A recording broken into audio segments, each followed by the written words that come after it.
call to order. Okay, perfect. We have the recording in Yeah, progress. I actually want, since we only have four speakers, why don't we wait till just a few more minutes? We only have 20 people, only about a dozen, not even a dozen board members. I mean, yes, I'd like to get going, but All right, I'll be right back. okay. Yeah, let me Let me start this start. off. Let me start, David. I'm sorry. I'll just begin very quickly. Good evening, everyone. Welcome to our March budget hearing on the responses to our budget priorities. We value all your comments. My name is Laura Spalter. I'm chair of the board. Let me introduce our budget chair, David Gelman. David, go right ahead. Okay, thank you. Yes, fortunately, well, we have four people who have signed up. Typically, we try to limit folks to 3 minutes each. Please try to do that, but to go over a little bit, we do have a bit of flexibility, but we do want to leave a little time in case board members have questions or want to have discussions before our regular meeting at 7 o'clock. So Michael Greco from FDNY, please, the floor is yours. Thank you very much. Yeah, I was asked here by a couple of the members of Community Board 8 and some of the paramedics and EMTs who work in your area. Let me introduce myself. I'm the Vice President of Local 2507, which represents the EMTs and paramedics of FDNY. So some of my members and some members of the community reached out because of some of the changes that is currently going on with EMS and ambulance matrix. So they felt that it was best to bring it to a community board meeting. And this was the suggested forum that I was asked to attend and bring it to light.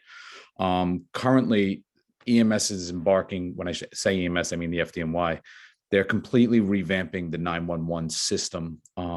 And we feel, the union, as well as some of the members who are in my union, there's really no oversight for them. There are communities that are going to be losing some coverage, and your community is affected. So I guess that's why they wanted me to reach out to Community Board 6. I mean, Community Board 8. You're going to have a paramedic bus that normally for past decade has been sitting on, I believe, West 234th and Broadway. I'm sorry, Mr. Greco, sorry to interrupt. I want to be clear. Are you one, do you live or work in CB8? And two, are you referring to any particular budget items that OMB has referred to us on our submissions for budget priorities on the capital or the expense side? To the first question, no, I do not live in Community Board 8. And are you stationed within Community Board 8? I represent Station 27. I'm sorry, and Station 19, which does sit in Community Board 8. Okay, so to my second question, are your comments related to any budget requests that we've made or any responses from OMB? I don't know. I don't know if you've requested any money to be allocated towards 911 response through OMB or the fire emergency budget. Can I, if I may, make a suggestion? I believe we have space at the gallery session for our general board meeting. I think your comments would be more appropriate to that because the focus of this half hour is strictly on our budget request for fiscal year 2023. Understood. If you have any policy issues that you think we'd be interested in, I think that the gallery session that's starting at 7 o'clock, it's only another 20 minutes away. Understood. I will put myself back on mute and I would rejoin you at 7 o'clock. I understand time constraints for certain things, so I respect your time. Okay, thank you very much. Next up is David, can I make a quick just suggestion to Mr. Greco, because I'm chair of public safety and we are interested in your request. And I would say, besides the gallery session, if you could make any requests formally to the board that could be relayed to me, and we could evaluate it and possibly put it into our budget request for the capital and expense, that would be great. You got it. fiscal 24. Like I said, I won't take any more time here. I'll wait for the gallery at 7 o'clock. I will leave my information. I will state what the issue is. And then if anybody wants to reach out to me and discuss ways to go about addressing an issue, I'd be more than happy to leave myself open to further questions from anybody in your community. Excellent. I look forward to hearing them. Next up is Leslie Hogan.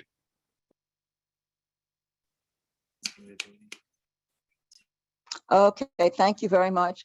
The reason I'm on the board of directors of my co-op at 6485 and 6495 Broadway, and I've been involved with the co-op since 2001 in terms of being on the board.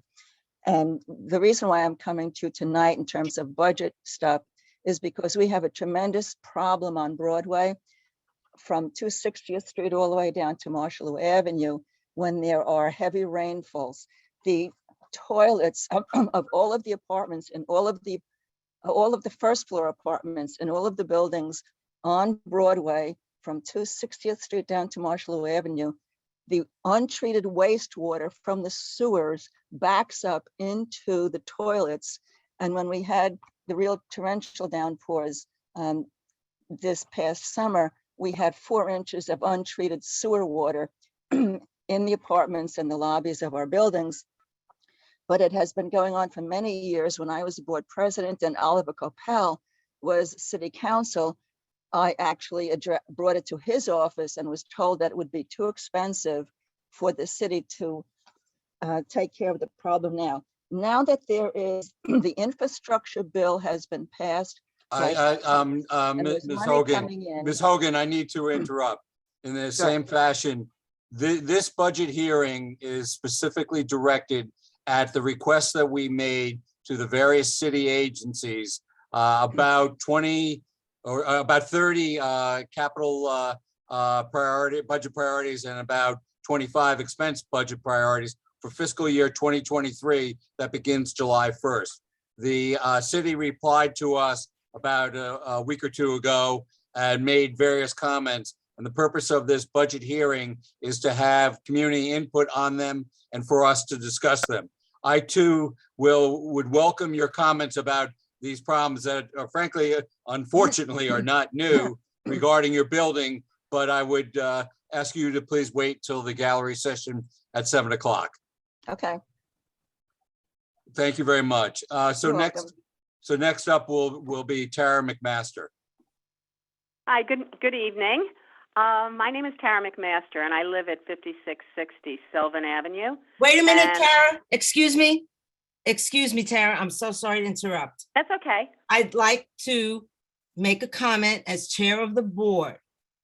When we're having a budget hearing, it is important for the members of the public who wish to participate to have their 3 minutes to say what they would like about this budget, 23, or any budget, because it's a budget hearing. And maybe they didn't read the script, nor was it necessary to read the script on what the agency said about what our priorities were for 23. I will not be rude to any member of the public and ask them not to speak at a budget hearing on what they wish to speak to on a community issue.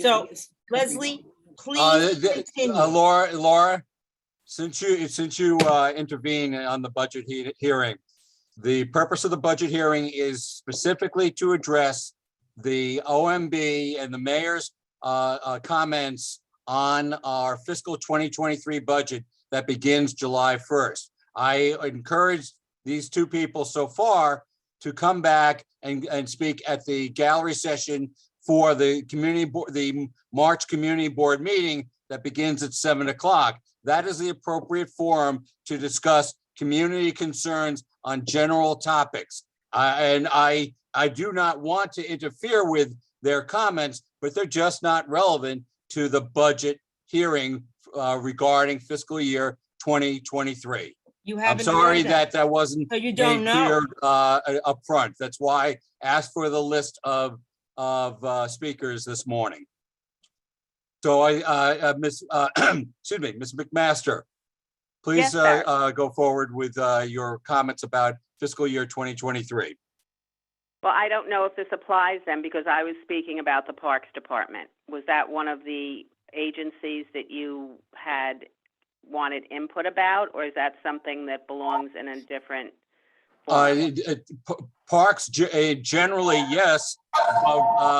Do you have any specific comments about the requests that we made to Parks, or the Parks Department response to us about the capital and expense budget requests that we made for fiscal 2023?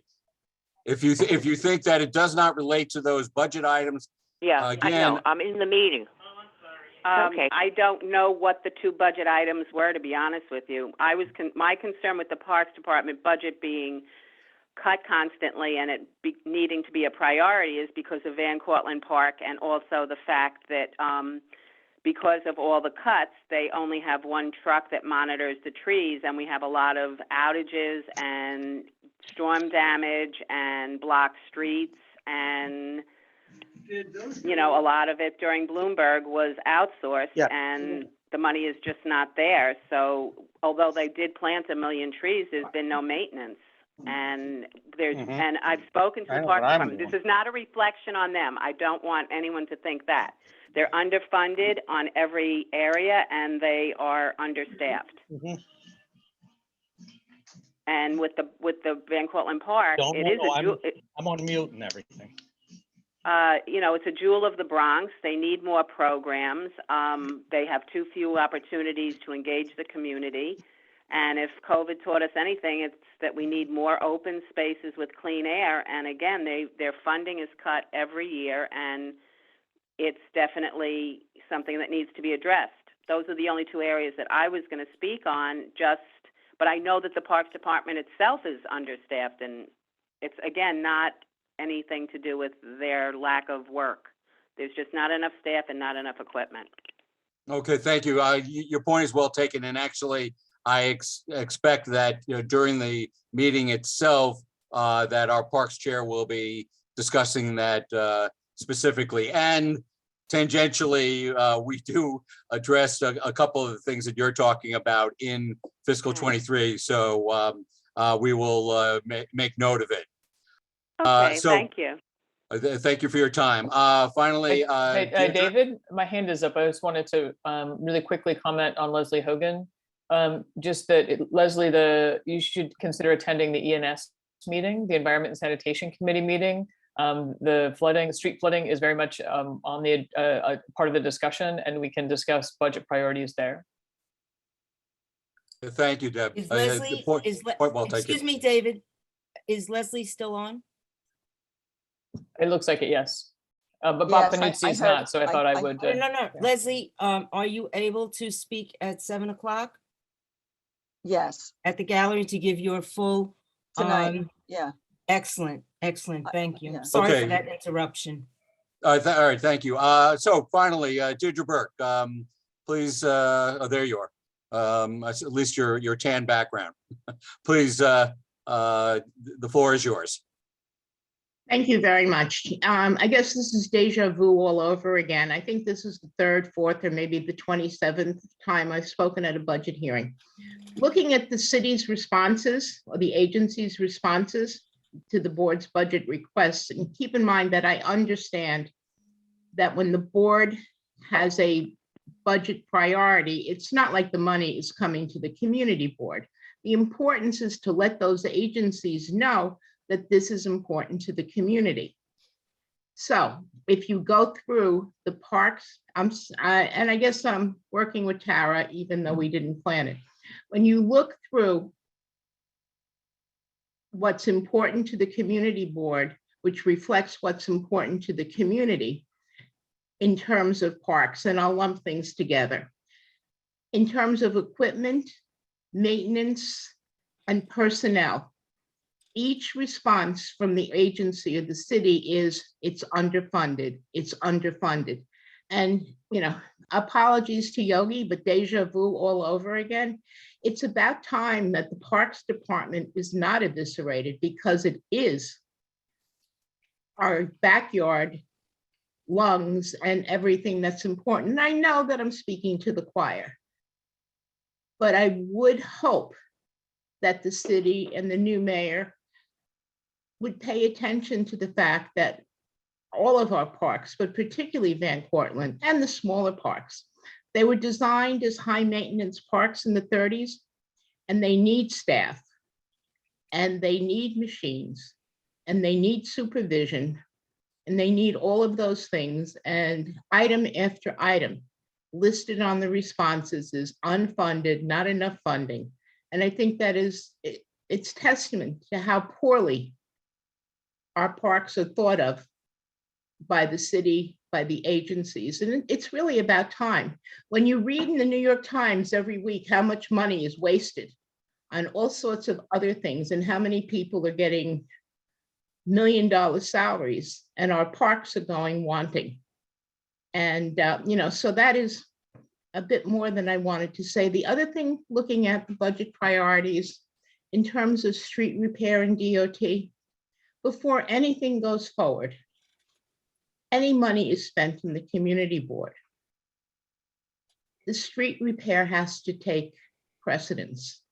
The curbs, people twisting their ankles, the potholes, the fact that DOT paves and paves so much that we don't have curbs anymore.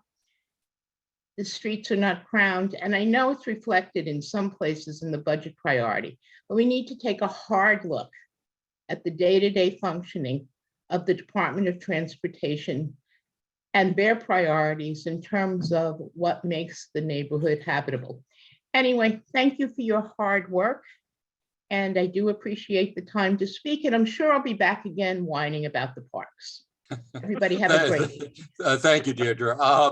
And actually, I anticipate that during the meeting itself, I hope you'll stay around. I imagine you will. I believe our Parks Chair will be discussing a couple of those budget items. And specifically, I think he is going to present a resolution about our concern on parks budgeting in general. But that, we'll see that in short order. All right, so that concludes our. David, I see a hand up. Laura, thank you. That concludes our session on the public gallery session, but we do have 5 or 6 minutes. And I do see that Calder Orr has his hand up. Is it regarding our budget request, Calder? Yes, it is. I'm Okay. sorry? Yes, it is. I'll be quick. Okay, please make it brief. So Just under the parks expense funding, we noted that you had gardeners listed, but we wanted, and other areas, we wanted to specify. I'm with the Stewards of Russ Park, and we were looking at a lot of need for structural repairs like rails, steps, and fences, and wanted to see if we could maybe make it more specific towards those kind of items and not just gardeners. And then also included training for park staff and invasive species control, which is something they've done in Van Cortlandt Park, but we thought it needs to be done in some of the smaller parks around the community board.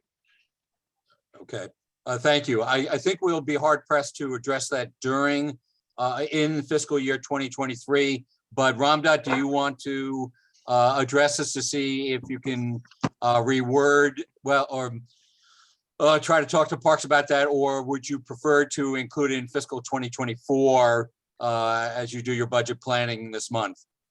Budget request planning. I think we can leave it up to 2024. What would you recommend? I would recommend that because if it were a minor tweak of a word or three, I would say okay. But it's really a different request. And I'm not suggesting invalid. I think it's quite valid, but I think it should be part of the 2024 stream of requests. And I will discuss that process during the board meeting. But I would encourage folks to, frankly, attend all committees that you're interested in, and particularly this month, because the committees are developing their individual capital budget requests and expense budget requests for fiscal 2024 that we will be submitting in the next cycle. And you can help to shape that.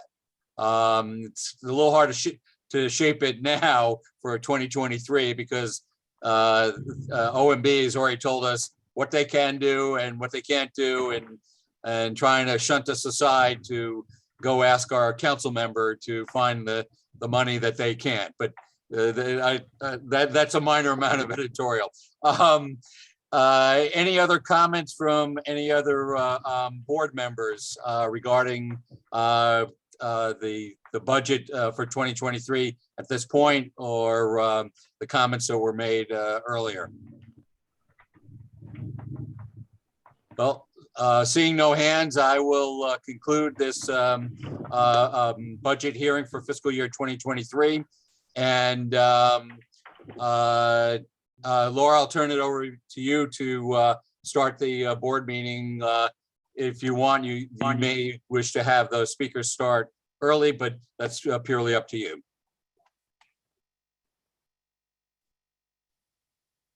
Laura, you're muted.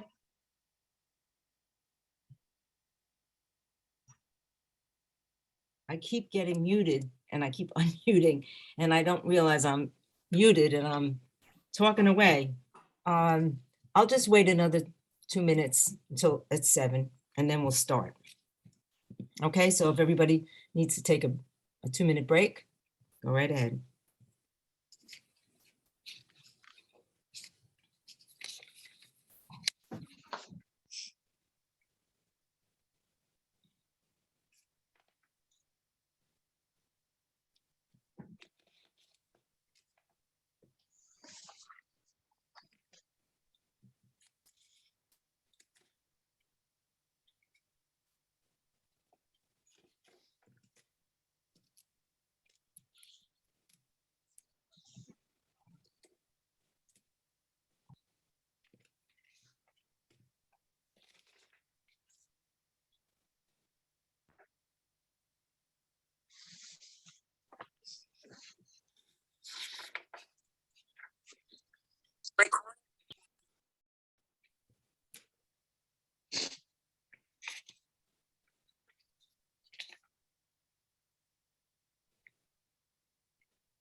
Email. So now when I Okay, I think we'll begin. To those of you who just joined, or if you've been with us, we've just concluded our budget hearing, and I'd like to welcome everyone and good evening. I'm calling the board meeting for March of Bronx Community Board A to order. For those of you who've just joined, I'm Laura Spalter, Chair of CB8. Before I commence with the gallery session, I would like to begin with a moment of silence to pray for peace and reflect on the dark times facing the Ukrainian people as they face the 13th day of Russian aggression. So please, a moment of silence.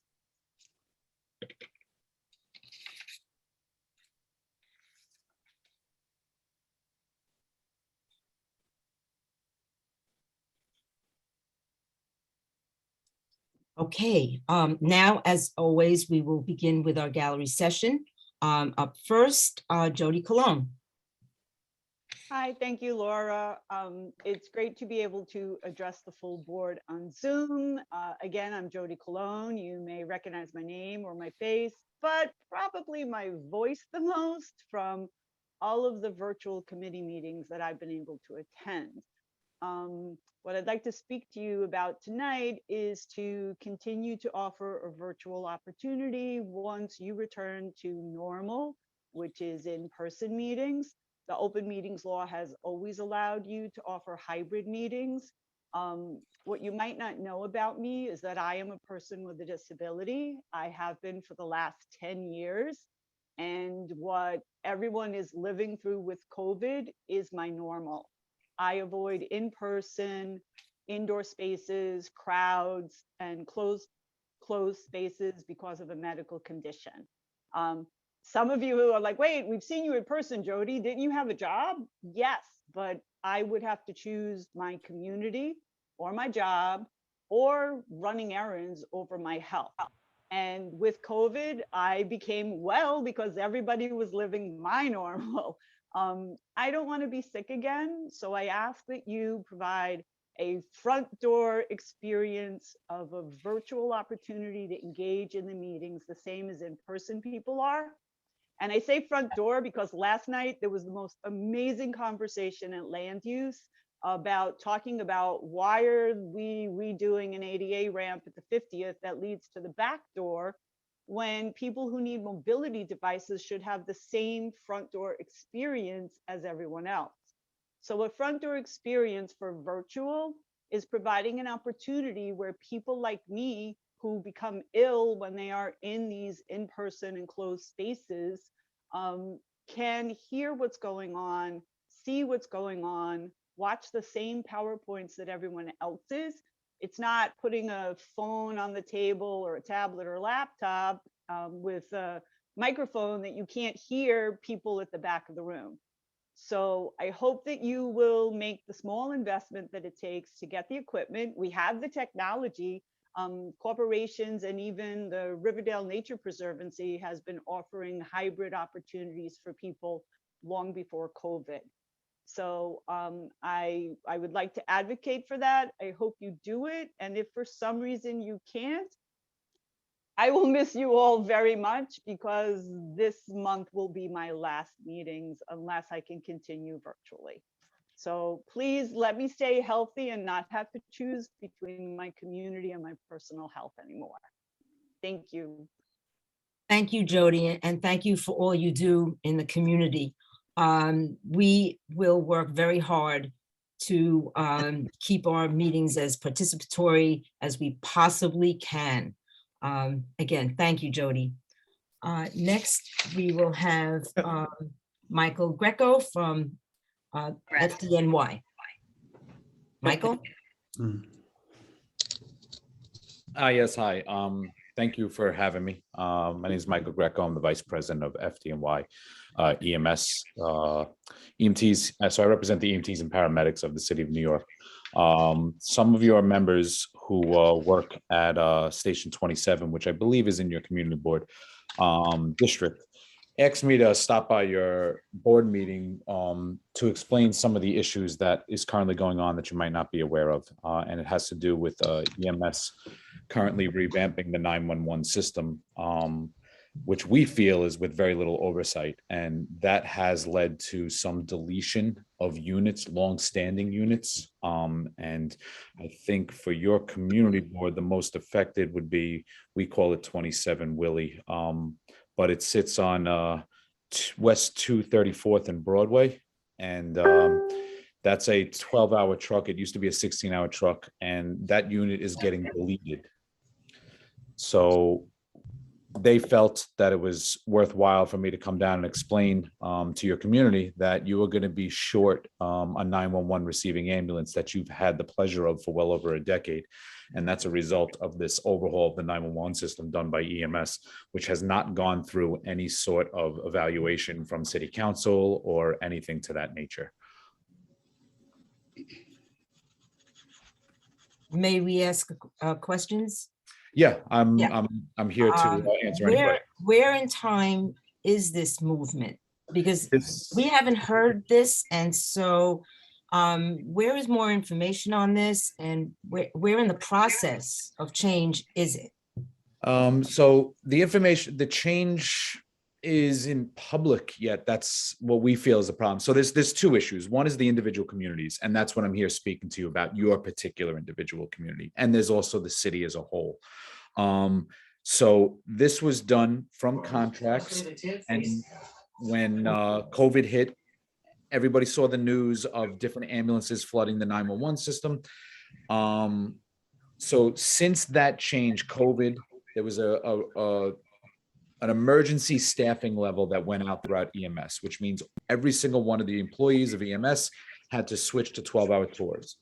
That in turn created some extra units with the absenteeism. and it helped create some units. Now they're going back to a normal status.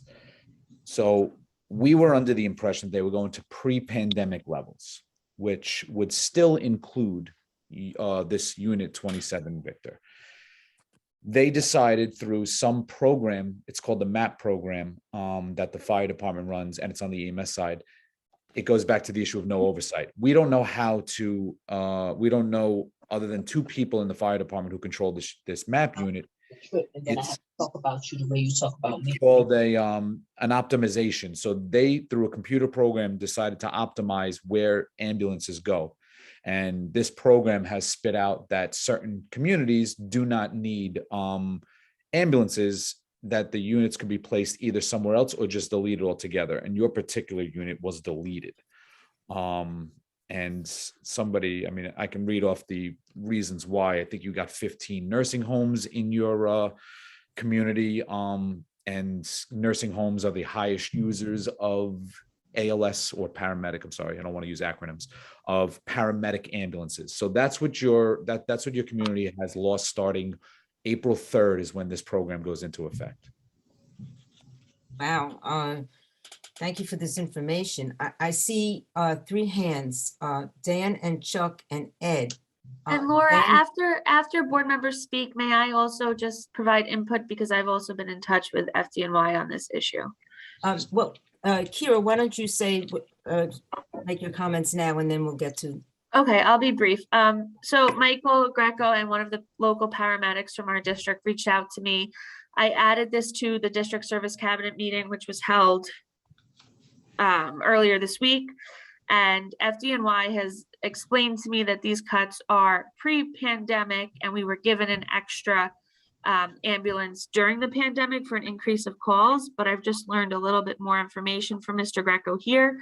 And FDNY has offered to meet with me and Ed on this subject to get some more information. So Ed and I will take questions back to that meeting with FDNY after this. So thank you.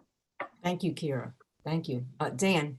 Hey, Laura, my question was regarding Jody's issue. So if you want to come back after, I guess, Chuck and Ed.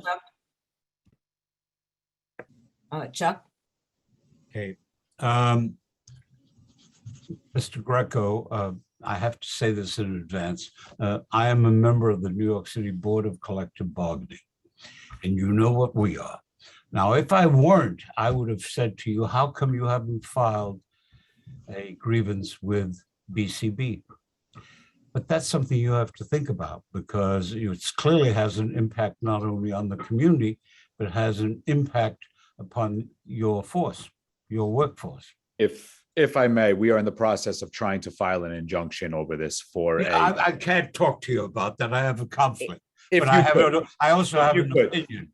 We do have other avenues as far as union. And you are correct. There is probably 6 different avenues that we are going to fight this on our end. This is the part of the fork where the community needs to be aware of the impact of their division. And I'm only here because see what the major advantage of going to community boards is? You find new friends every day. And I love friends. But again, this is just like in any elected position. I have constituents, and some of my constituents live in your community board. So I'm here at their behest, that they are worried as well. Okay. So that's how I'm gonna, I want to isolate it to just that. Thank you. Chuck, may I move on? Okay, so Ed. Yeah, just briefly, Michael, I know we're going to meet with Kira and go over some of this, but the thing that just jumps out at me initially would be, if this unit is going to be deleted, what possible budget request, capital or expense, could we put forth to compensate for the deletion of this unit? And is that something that's been thought about, or is that something you want to just discuss at a later date with the district manager? I guess the budget request, if this was possible, would be how to turn all units into a 24-hour unit, what would be the budgetary response that would be needed? So the way 911 works with EMS is some units sit and run 24 hours a day. That's why sometimes you'll see an ambulance sitting on the same corner all the time. And then sometimes you see one that's not, because that unit is only scheduled for either 2/3 or just half the day. As opposed to our counterparts at fire, there's no firehouse that runs 12 hours a day. There's no firehouse that runs 8 or 16 hours a day. They run 24 hours a day. So the ultimate goal of any 911 response should be a 24-hour staffing of the unit, that would be the budgetary request. And that would not only be from a community board, but from a borough and from a city in general, that what would be the cost to staff and hire and train units to be around for 24 hours a day. And that would be probably the budgetary consideration that you would need for something like that. Okay, thank you. We can discuss that further. Thanks. You're welcome. Dan. Hey, Laura, it was just in response to Jody's query, and I was wondering if the officers and our board staff can price out some of the equipment needed. I know, I'm certainly in certain conferences where you have the individual microphones and they have them spread out across a conference table for recording conversations, and even, video cameras are pretty cheap these days. So if we can just, if staff can price that out and come back to the board, since we are coming up upon, the June where we try to spend certain money, before the end of the year ends. And I'm going to report on this in my DM report. So I'll have some answers to all of that when we get there. Okay. Thank Very you. good. Good. Okay, so let me move on and Leslie Hogan. Leslie. Okay. Thank you, Leslie. Yeah. I think I should start again. Start from the beginning. Start from the beginning. Okay. I am the secretary of the board of directors of 6485 and 6495 Broadway. And from 2001 until 2013, I was the board president.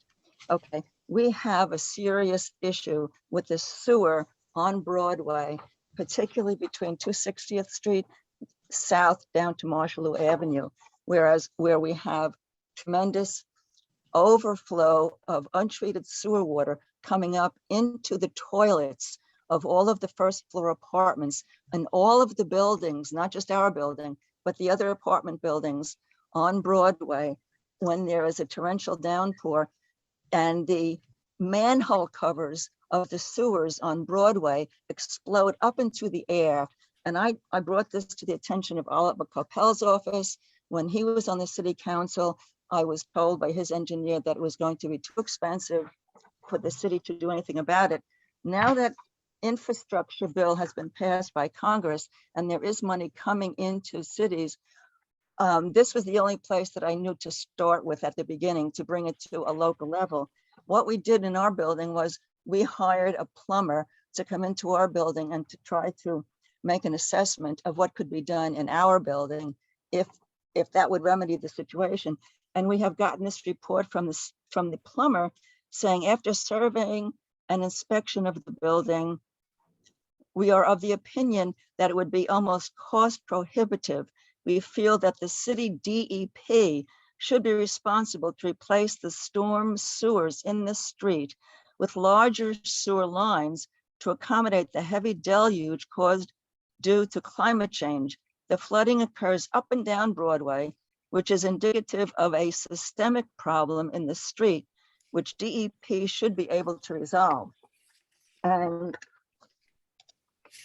as I said, I have been told by the city council person in the past that it couldn't be done because of the expense.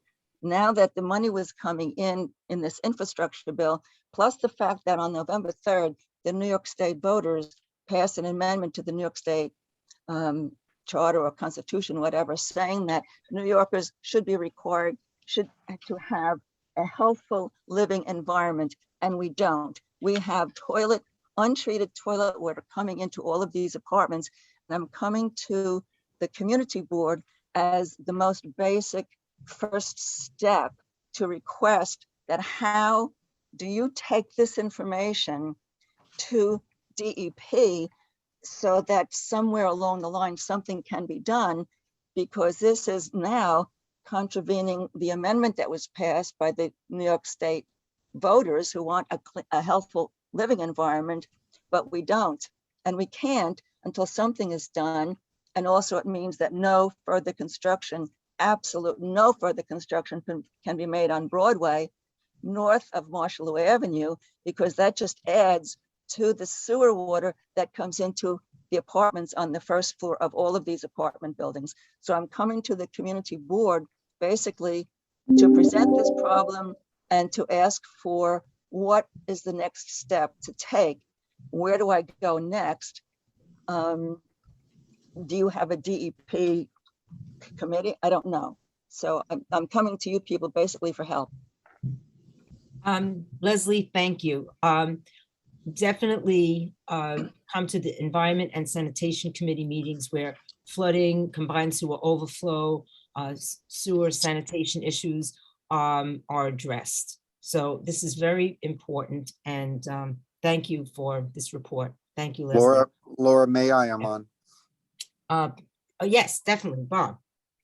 Ma'am, I'm the chair of the Environment and Sanitation Committee, which is a DEP connected committee in the community board. What you're telling us is horrifying. I want to thank you for bringing this issue right to our doorstep and talking about the problem of sewer backup. In November, the November meeting highlighted this issue and how to report it. So please look at the minutes of November 2021. And we actually did a how-to about how to report it as to DEP.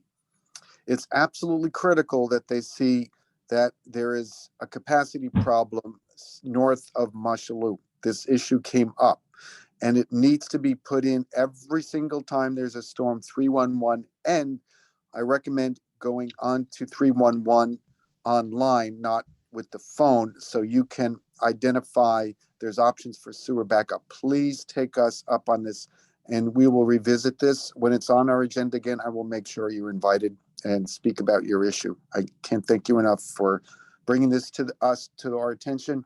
It also militates the need for a moratorium on building in high flood areas in Community District 8, a moratorium, because whatever is being contemplated north of Mushaloo will exacerbate the problem that we just heard about. Thank you. Thank you. Thank you very much. Chuck, and then David, I see your hand. Chuck? Yeah, so let me give you a different course of action as an addition and not as a deletion. If I understand you correctly, Ms. Hogan, the sewer water, untreated, backs up into the apartments, including in the toilets, which are located in the bathroom of the apartment, correct? Yes, it does that. It comes up through the drains in the garage. It comes up through the drains in the laundry rooms also. And it comes up through the seams in the lobby. It's more important for my purpose in the bathroom and the hallway. Okay. Because what you need to do is to have a complaint filed with the Department of Health charging a health crisis. And if you can document the fact that this is sewage, that it is in the apartment, it is a violation of state, federal, and local law to have sewage, public sewage, backed up. That's why you have these things in the summer where they stop the swimming at the beach. So somebody needs to, maybe Bob Fanuzzi in your committee can work with the health committee to try and get this to the health department so it can be declared as a health crisis. And then the hell with them, they supersede the budget. Yeah, Chuck, thanks for that. Thanks. Thank you. Thank you. Yes, and Omar, we'll definitely get together on that. Thank you, Chuck. David. Yes, thank you. And thank you, Ms. Hogan, for being patient and coming back to our meeting on this. This is really important. I'm surprised because this is not the first time we've heard about this. So I'm surprised nothing's been done. I think that what has been suggested by Chuck and by Bob are quite valuable. I do wonder if, and maybe Enzo can address this, whether this is something that should be addressed directly to our council member to have their leverage applied. And if Enzo, if you care to comment, this is pretty serious. That's why I brought it to Oliver Copel 15 years ago, and he was a city council person. No, And was I told- understand, and Yeah, you're absolutely right, but Yeah, I think you are well entitled to press the council member's office about this. oh, yeah. Leslie, that's good. And we'll send this testimony too. Okay? Thank you. We'll Thank definitely you. forward it. Very good. That concludes our galleries section. And next is report from the Bronx Borough President's Office. Is Ish here? Hey, good evening, everyone. It's Ish Hello. Gonzalez, from Bronx Borough President's Office. I hope you guys are all doing well. I'll be very quick. As of today, as of Friday, excuse me, all of the community board applications, both reappointments and new applications, were due back to our office.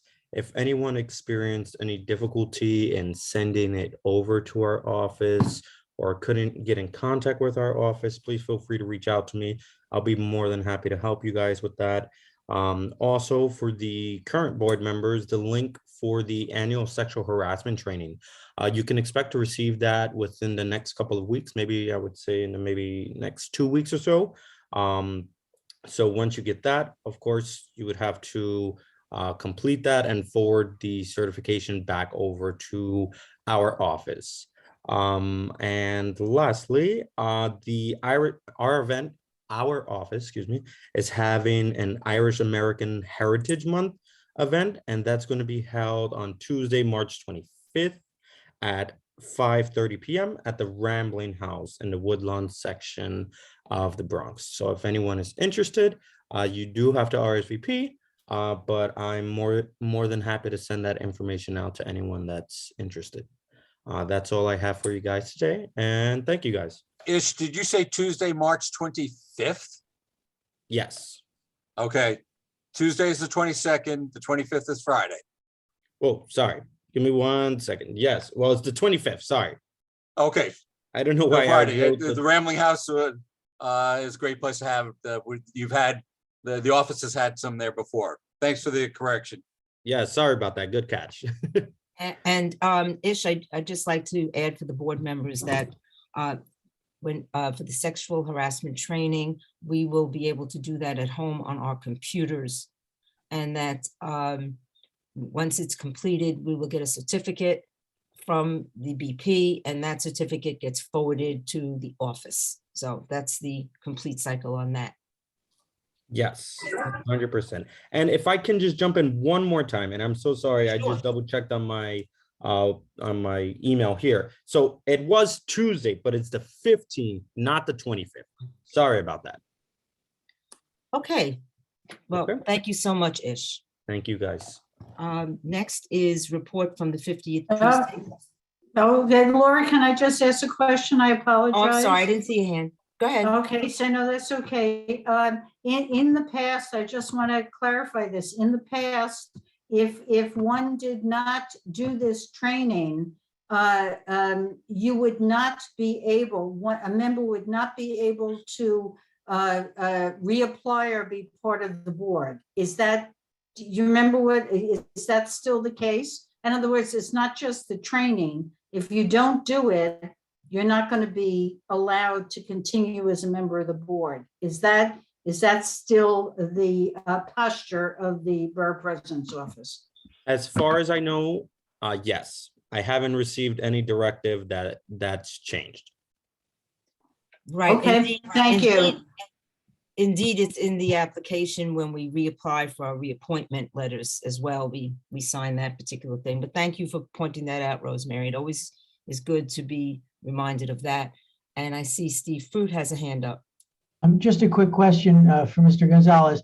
Is this the same training that was presented in past years, or is the training updated or varied from year to year? So I know sometimes it does take time for DCAS to really catch up and update all of their information, but I do believe it's slightly different than last year's training. Okay, thank you. Okay. Seeing no further hands, we'll continue with the report from the 50th precinct. Is Captain Gervin here, or a representative from the 50? Good evening, it's Captain Florentino. Hi, nice to see you. Hi, how you doing, everyone? Hope everyone's doing good tonight. I was just recently assigned last week to this precinct. I'm happy to work with you guys. With me is actually Officer Conejo and Officer Ranchia, Community Affairs and the Crime Prevention Officer. Let me tell you a little bit about myself. I started off in 2006. I started in the 52nd precinct in the Bronx. I did impact there for six months, and then I put in for the 42nd precinct. I got to the 42nd precinct in 2007. In 2013, I was promoted to sergeant, and they sent me to PSA 5 house up in Harlem. I was there since 2013 to 2017, where I was promoted to lieutenant. And then they sent me to the 49th precinct. From 2017 to 21, I was promoted to captain. And I was briefly in the 4-3 precinct, and I just newly assigned to the 50th precinct. I'll give you an overview of the crime within the 50 precinct. And if you guys have any questions, by all means, just feel free to ask me. In the 50 precinct, for year to date, we have 28 robberies. Felonious assault, we have 30. We have grand larceny 103, and GLA's vehicle 45. Year to date, we have, including today, actually I was out there with my team, we have 7 arrests for GLA. My thing, so you, everyone out there, please just relay the message, and please do not leave any valuable property, visible property in your car. Do not leave your car unattended. Do not leave your car running and double park. That is actually a contributing factor to the citywide GLA situation that we're dealing with. I just came into the precinct with a GLA arrest, 3 people apprehended, and the vehicle was left actually unattended and running and double parked. So please, myself with the 50th precinct, we're gonna go to the media, basically with our Twitter, and we're gonna put it out there for educational purpose, you know, engineering, educating people, like do not leave your car unattended and so on like that. And if you guys have any questions, by all means, I'm new to the precinct, and I'm happy to work with you guys. Thank you. Thank you. And I see, Steve, is your hand up from before or now? Sorry. Okay. Rosemary? Oh, thank you for the welcome to the 50th and our community. I do have to ask, because you know, when you live in this community, you hear what's going on, and I want you to know, in my building, the back of the building, the front of the building, and 2 friends up in North Riverdale, within a month, 4 people have reported the exact same crime. Somehow they're coming in, jacking up the cars and taking all 4 tires and rims off the car and leaving the car with no tires and rims on the street. I've heard of 4 examples of that. I will not to make it to make it as hard as possible for these poor people, given the inability to get things in this day and age. It is harder for them to get rims and tires, okay? But can you imagine being left with a car with no rims and no tires? 4 instances in a month that I heard of. You're aware of this? Is there anything you can do to stop that? I would definitely, thank you for letting me know, but I would definitely speak to the Special Operation Lieutenant and the MCO sector concern. And that's not the only issue. We have a catalytic converter. A lot of people stealing the catalytic converter. For some reason, they sell that in the black market for a lot of money. It's actually expensive, but I would definitely relay your message, and I'll be out there myself. It actually helped me out to deter crime out there and get to know the layout of the precinct. But I would definitely, I'll make notation on your complaint. Thank Okay, you. thank you very much. It's not my complaint. It's the stories I've heard. This is factual evidence that is occurring in the district. Thank you. Thank you. Okay. David? Yes, thank you. Captain, you're new to the precinct. It's not clear to me what your role is as community affairs, XO. I'm executive can you elaborate?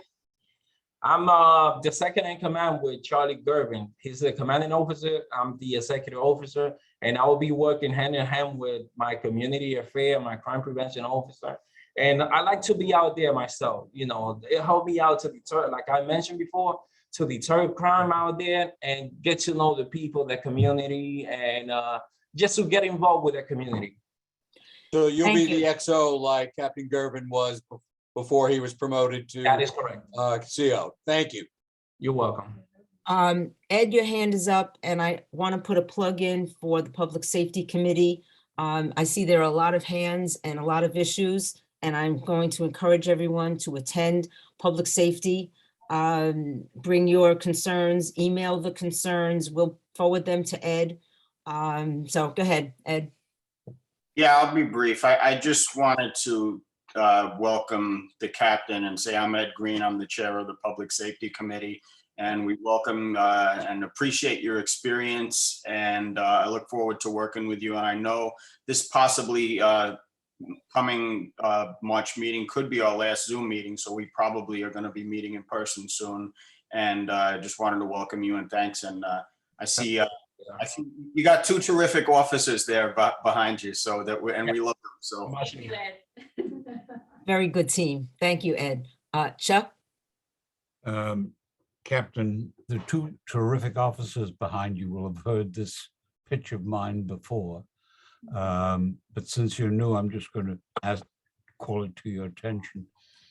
Johnson Avenue has those wonderful outdoor restaurants which no one attends in the winter on one side, and double parking and triple parking on the other.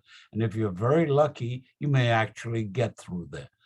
Would you please have a sector car go through there regularly and tag everybody who's double and triple parked, please? Not a problem. I'm going to speak to my traffic safety sergeant and my traffic safety team. And like I mentioned before, it's all about educating people, get to know the people, and everyone double park the first time. If you don't mind, I would definitely ask the motorists, do me a favor, just find a legal parking spot, you know, because at the same Today time. I saw a car lose its mirror because another car went alongside of it, came too close, took its mirror right off.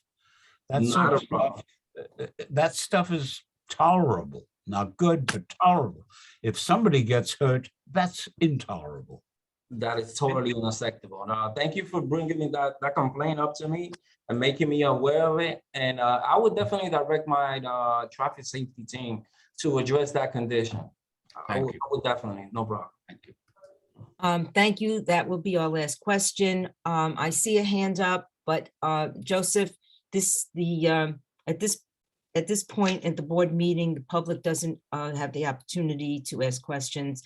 I encourage you to email your question or comment to the board office, and we will forward it to the 5-0. Okay, so thank you. Next is my report.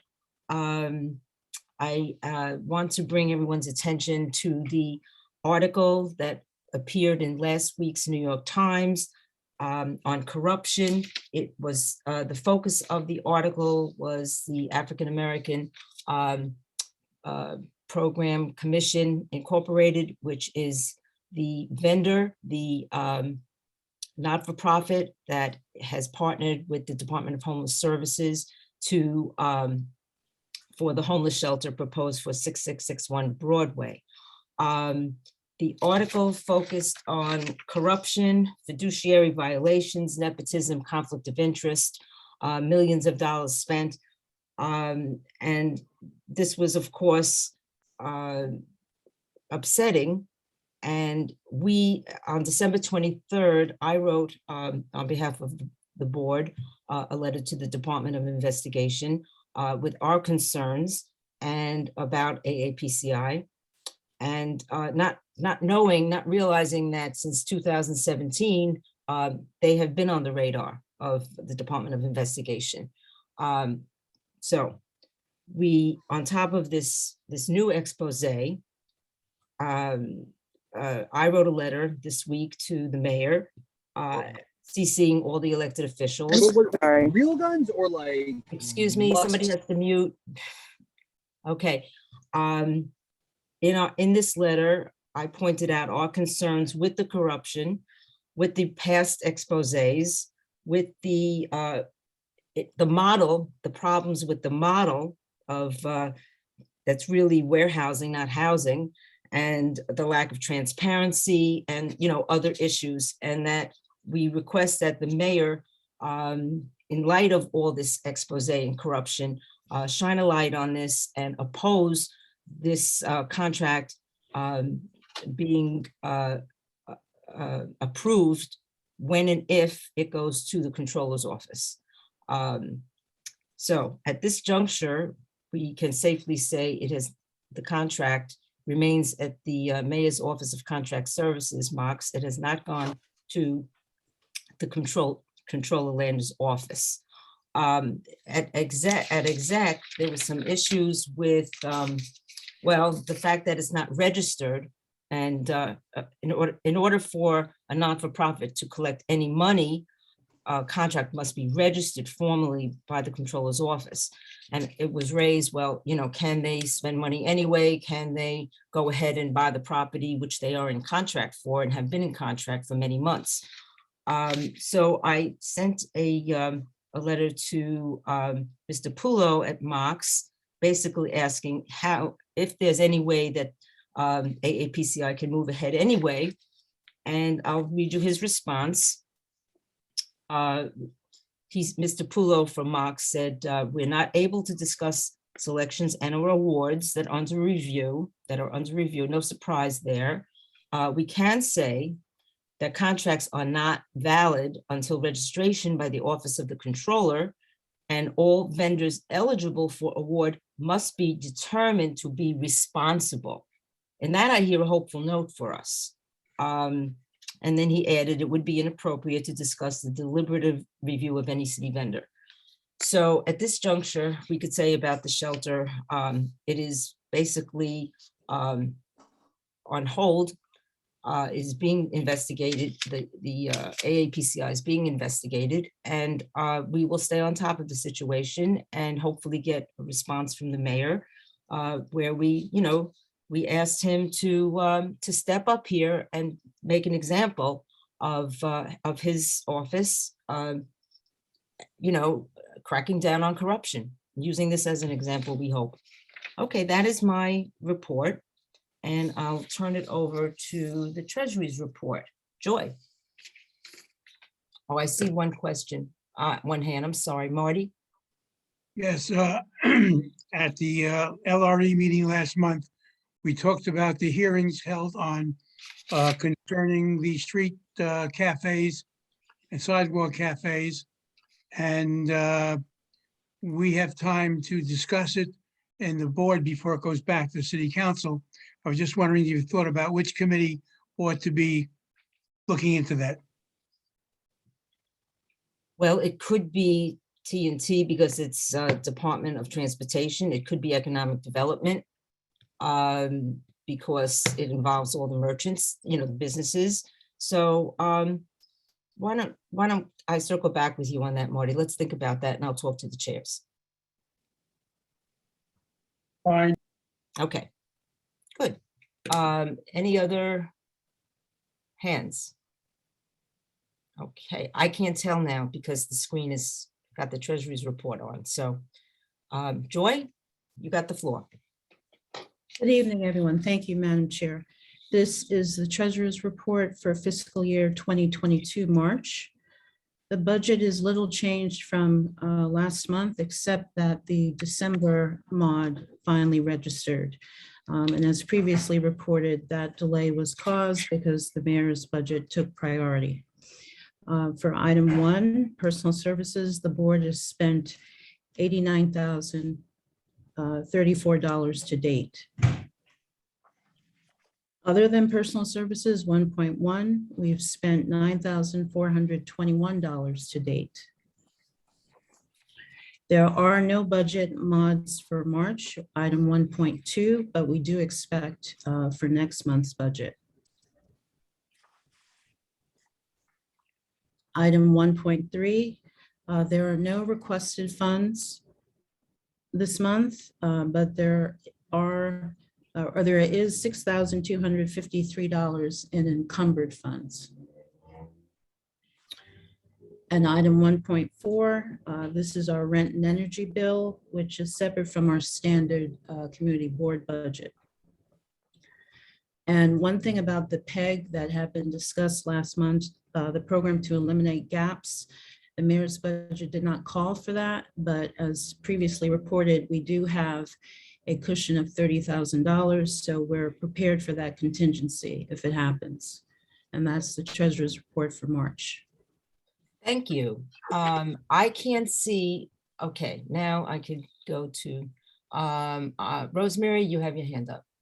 Yes, thank you. I know as we approach the end of the fiscal year, Joy, that when the community board wants to buy something or purchase something, you need to get it in at a certain point in time. You can't do it on, June 25th. It's too late to do it. We are now headed into, it's my hope that we'll be moving into the new office. And of course, everybody knows we have to pay for the move. We ourselves have to pay for it, which can be expensive and who knows. So my question is, with the amount of money that remains in the budget now, do we have a plan or a need or a program to purchase items that we would need for the new office? Does my question make sense? You understand what I mean? Do we have a list of things that we need to buy now while we have the money before the time runs out in this fiscal year? Okay, that's it. I think, I hope I'm clear in the question. Rosemary, I can certainly answer that, and I've talked with Joy and our other officers on this subject. So we're starting to prepare a list and go through our list from last year and previous years of what we need supply-wise year after year and what we need for a new office space. As you know, the past 3 years, we've bought new furniture, new computers, new phones, so on and so forth. I'll get into it in my DM report, but we are looking at new equipment. And yes, you're right. We have to purchase and receive everything by June 30th. That's why we're going to be proposing a budget modification next month to shift some funds around to be able to buy, additional furniture, new technology upgrades, and different things like that. So it is something we're exploring. We talk to DoIT at this time of year to see what's new out there in the tech world that community boards are buying, and we need any Adobe Pro upgrades, different software equipment. So it is definitely something we're talking about right now. Thank you, thank you, Kira, and the importance of that information, thank you, is that next year, you're gonna have to pay for the move, which is something community boards are just rail against, so we have to pay for our move. So to the extent that we have money to spend now, I'm speaking to the choir, I'm glad you're doing this, thank you. I look forward to seeing you to next month, thank you. Thanks. Which segues right into district manager's report. Go ahead. Sure. So I'm going to be very brief here. Please refer to the exec minutes for a full report. Happy International Women's Day and Women's History Month to everyone.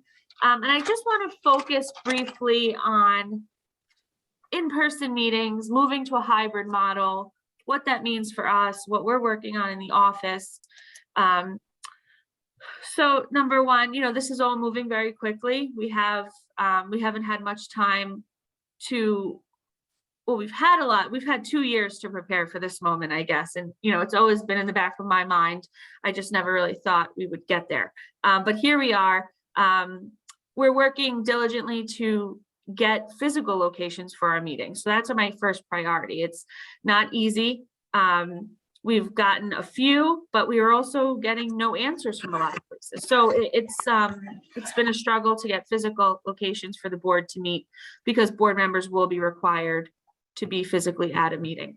Regarding the hybrid model, I'm fully committed. I know the officers are fully committed, the staff, to figuring out a hybrid model for our meetings. I think Zoom has been very good to us at Community Board 8. We went through a lot of trainings 2 years ago. It's worked out for us fine. I really would like to continue using Zoom so that the public will be able to observe our meetings, committee meetings, full board meetings, so on and so forth. I'm currently exploring different options, trying to see what other community boards are doing, if anything. Working with other boroughs. A lot of the Bronx community boards are deciding not to do a hybrid model. So I'm kind of going outside of the Bronx to see what's going on there. Different city agencies have hybrid models. So I'm just kind of exploring that right now. I am asking for your patience and understanding. It's going to have growing pains. It might work. It might not work in the beginning, and we might have to change something. And we do have a lot of equipment that we bought previously. We have camera, tripod, laptops. We do have those recording microphones, Dan, that we bought pre-pandemic that we never actually got a chance to use. So that's something that I'm going to be working on with the staff, and I will be training committee chairs, committee vice chairs on how to use that and how to set up meetings. As you know, a lot of the event spaces and our venues don't have Wi-Fi, so we have to figure out a personal hotspot, and it's just a lot of different moving things. Unfortunately, we lost Joe Coluccio at Do It, who kind of walked me through a lot of these techie things. He left Do It. So community boards are sort of on their own right now in that aspect. But again, I'm fully committed to figuring this out and to have a hybrid model so that the public can continue to watch our movies and have access to them when they're recorded. If this is something that you have an expertise in, or work or have a successful hybrid model in your current place of work or school, please reach out to me offline. We don't have to take up time at the board meeting, and I'd love to pick your brain and get your experience. So thank you. And again, it'll take time and practice, which we got through the Zoom training 2 years ago. I'm confident we'll be able to get through this together. Thank you. Yeah, I'd like to remind people that it took weeks of the office doing trainings, weeks to get us on Zoom. And it's going to take time. Please be patient as we work through all the different kinks as we move forward here. It will take time, but we'll get there. I see Camelia and Ed and Myra. Camelia. Yes, thank you. Just wanted to share with Kira and with the full board what other Bronx boards have been doing for quite a while now. Is actually doing Facebook Lives of all the Zoom meetings, or a majority, or for sure the full board, and some critical meetings where they knew there would be a lot of public interest. Of course, this is only sort of partially interactive in the same way as Zoom, but it definitely secures more access from the public to the proceedings themselves. And I'm thinking of people like Jody that would not come to in-person meetings, but she would still have the video and audio feed and actually be able to follow in real time the proceedings of community boards. Another issue to consider, Kira, is that I don't know what are the legalities around it, but Zoom has been amazing in the sense of allowing us to record video and audio. So if a person would miss a meeting, they would be able to ask you for the recording and you will send it right away. So the person would actually be able to have recapture the entire experience of the meeting, post-meeting, which is absolutely amazing.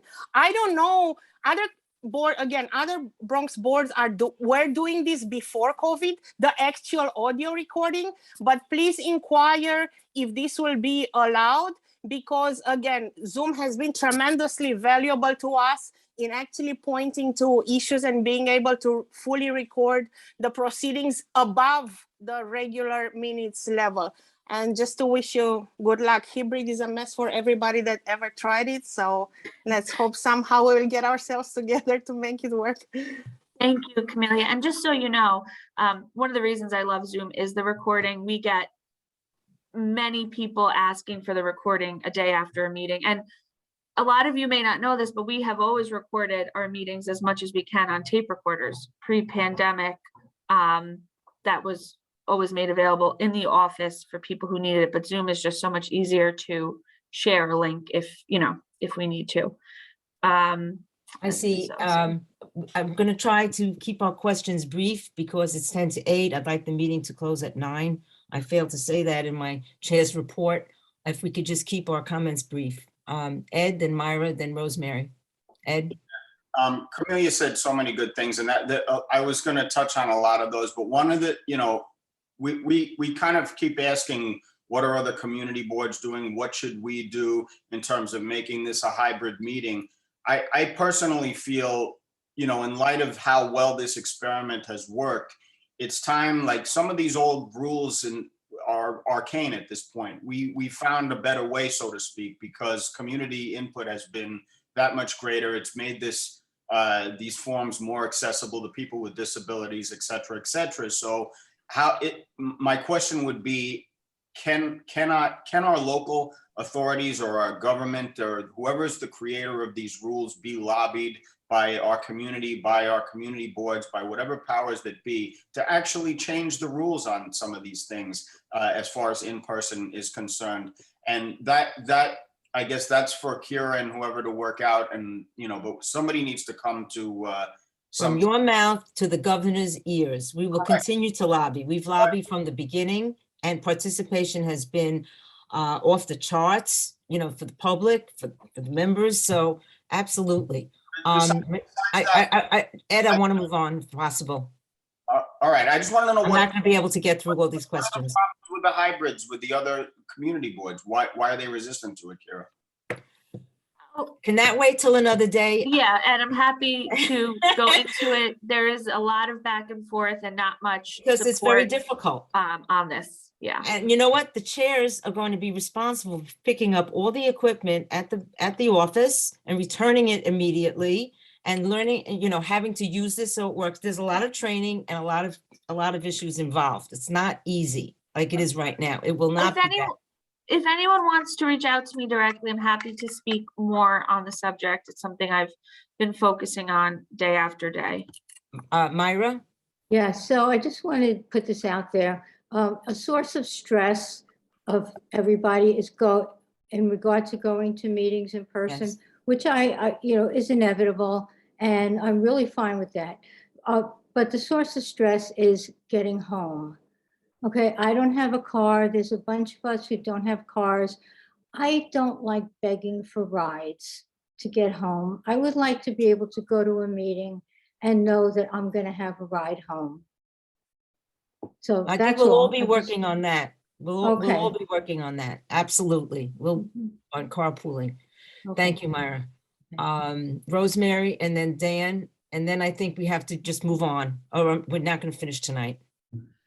Well, but we all have things to say, Laura, okay? And I want to say, at the beginning, Kira and I never even knew what Zoom was. Kira got us into it and got us up and operating. We are in good hands when Kira is trying to set up a new system to allow people outside to participate. And of course, we're going to have to be there in person. Anybody who has a problem, do not fret. You're in good hands when Kira is putting this together. Kira, thank you in the past and thank you right now. Thank you, Rosemary. Dan. Oh, hi, thanks, Laura. Hey, Kira, I know you've been to Borough Board, and they've got a pretty good setup, how they run with their equipment. I'm not sure if the mics and such are the same ones, but it's probably a good system to mirror what the BP does.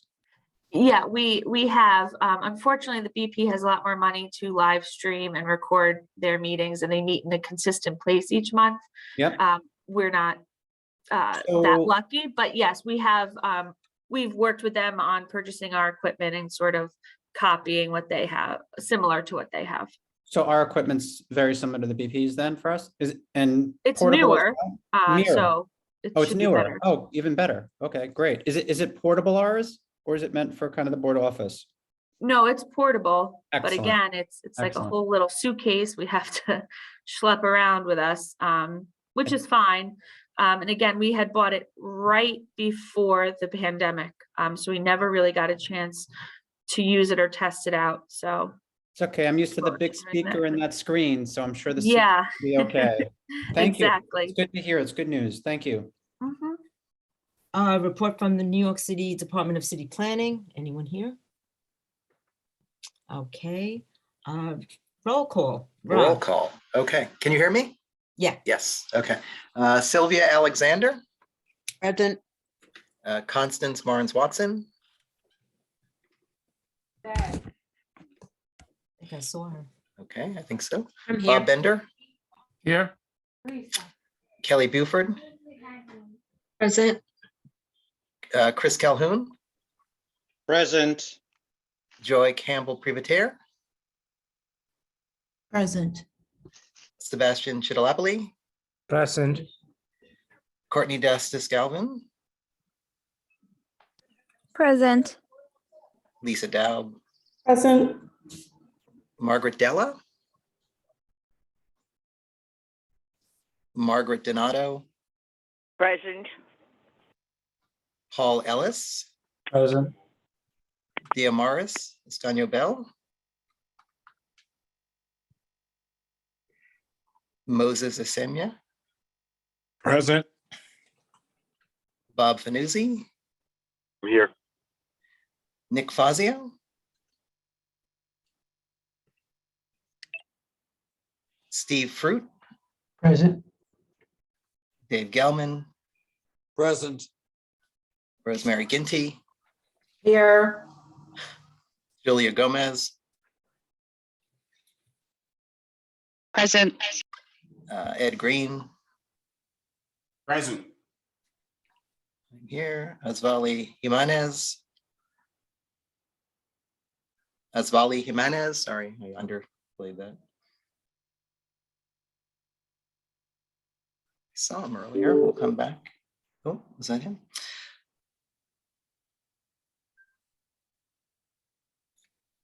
Myra Joyce, Present.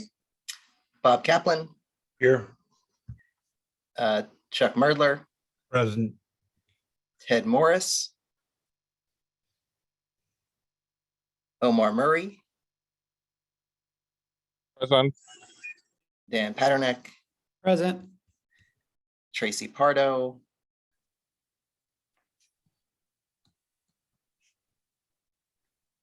Karen Pesh,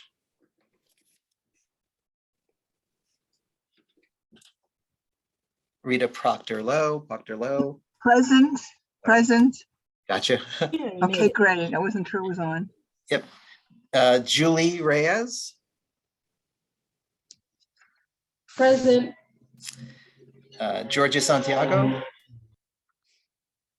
Georgia Santiago, I saw Georgia. yeah, so I did saw I. her. Georgia Santiago, Present. I'm present. okay. Ramdot, Present.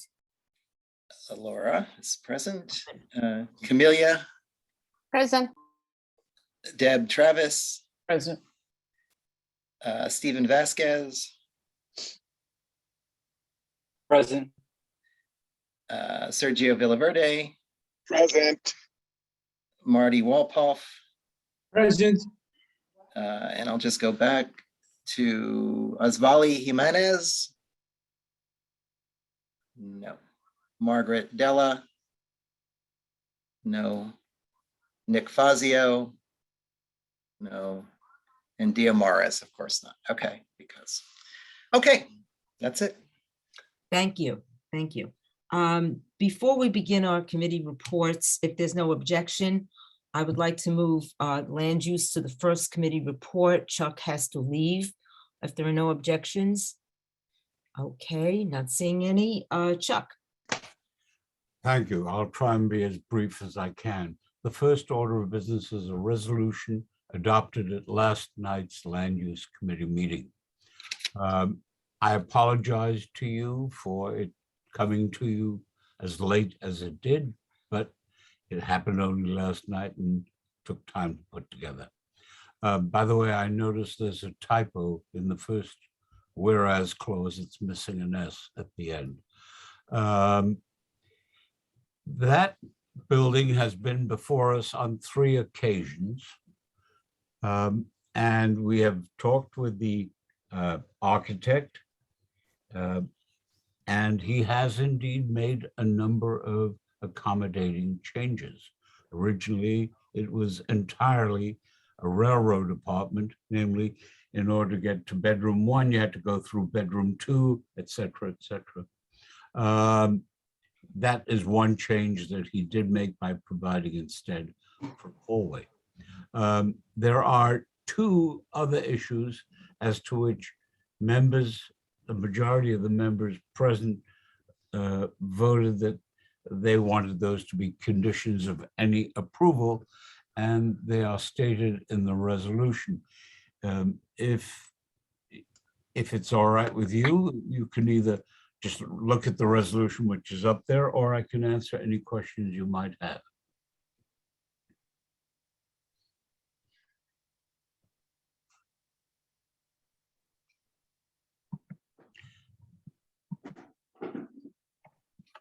Camelia has her hand up. I believe Camelia has a hand. Yes, Chair. Yes, thank you.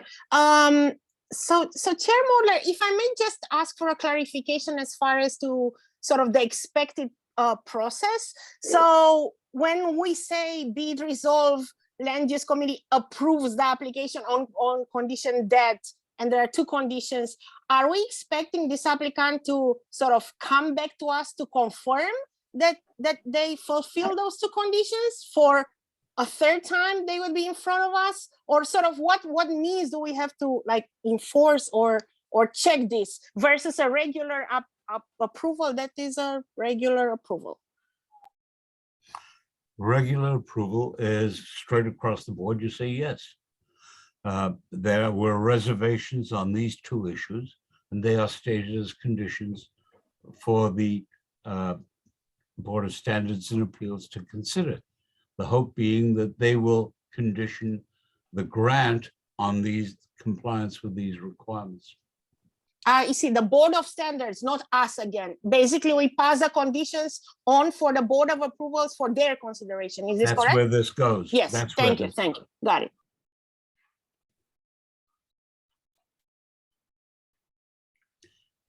I can't see any hands when this is on the screen. All right.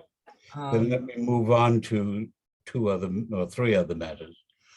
One of the items on the calendar last night, to my surprise, stirred a fair amount of questions, and they weren't foolish questions either, involving the 5.0.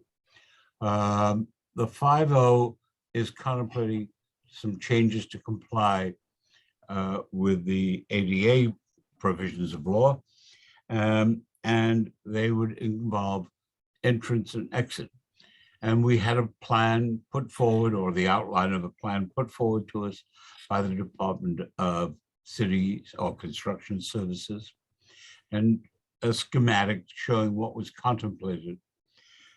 It turns out that there are issues under that plan. One issue is that people who have wheelchair accessibility problems and people who have walkers, because of the parking in the side alley, if you will, have to cross a gutter, a drain of some sort in order to go through, and their wheelchairs and their walkers could get stuck. That led to a discussion of why is it you don't provide a ramp at the front door and just let people have access at the main entrance and make it entirely easy to do.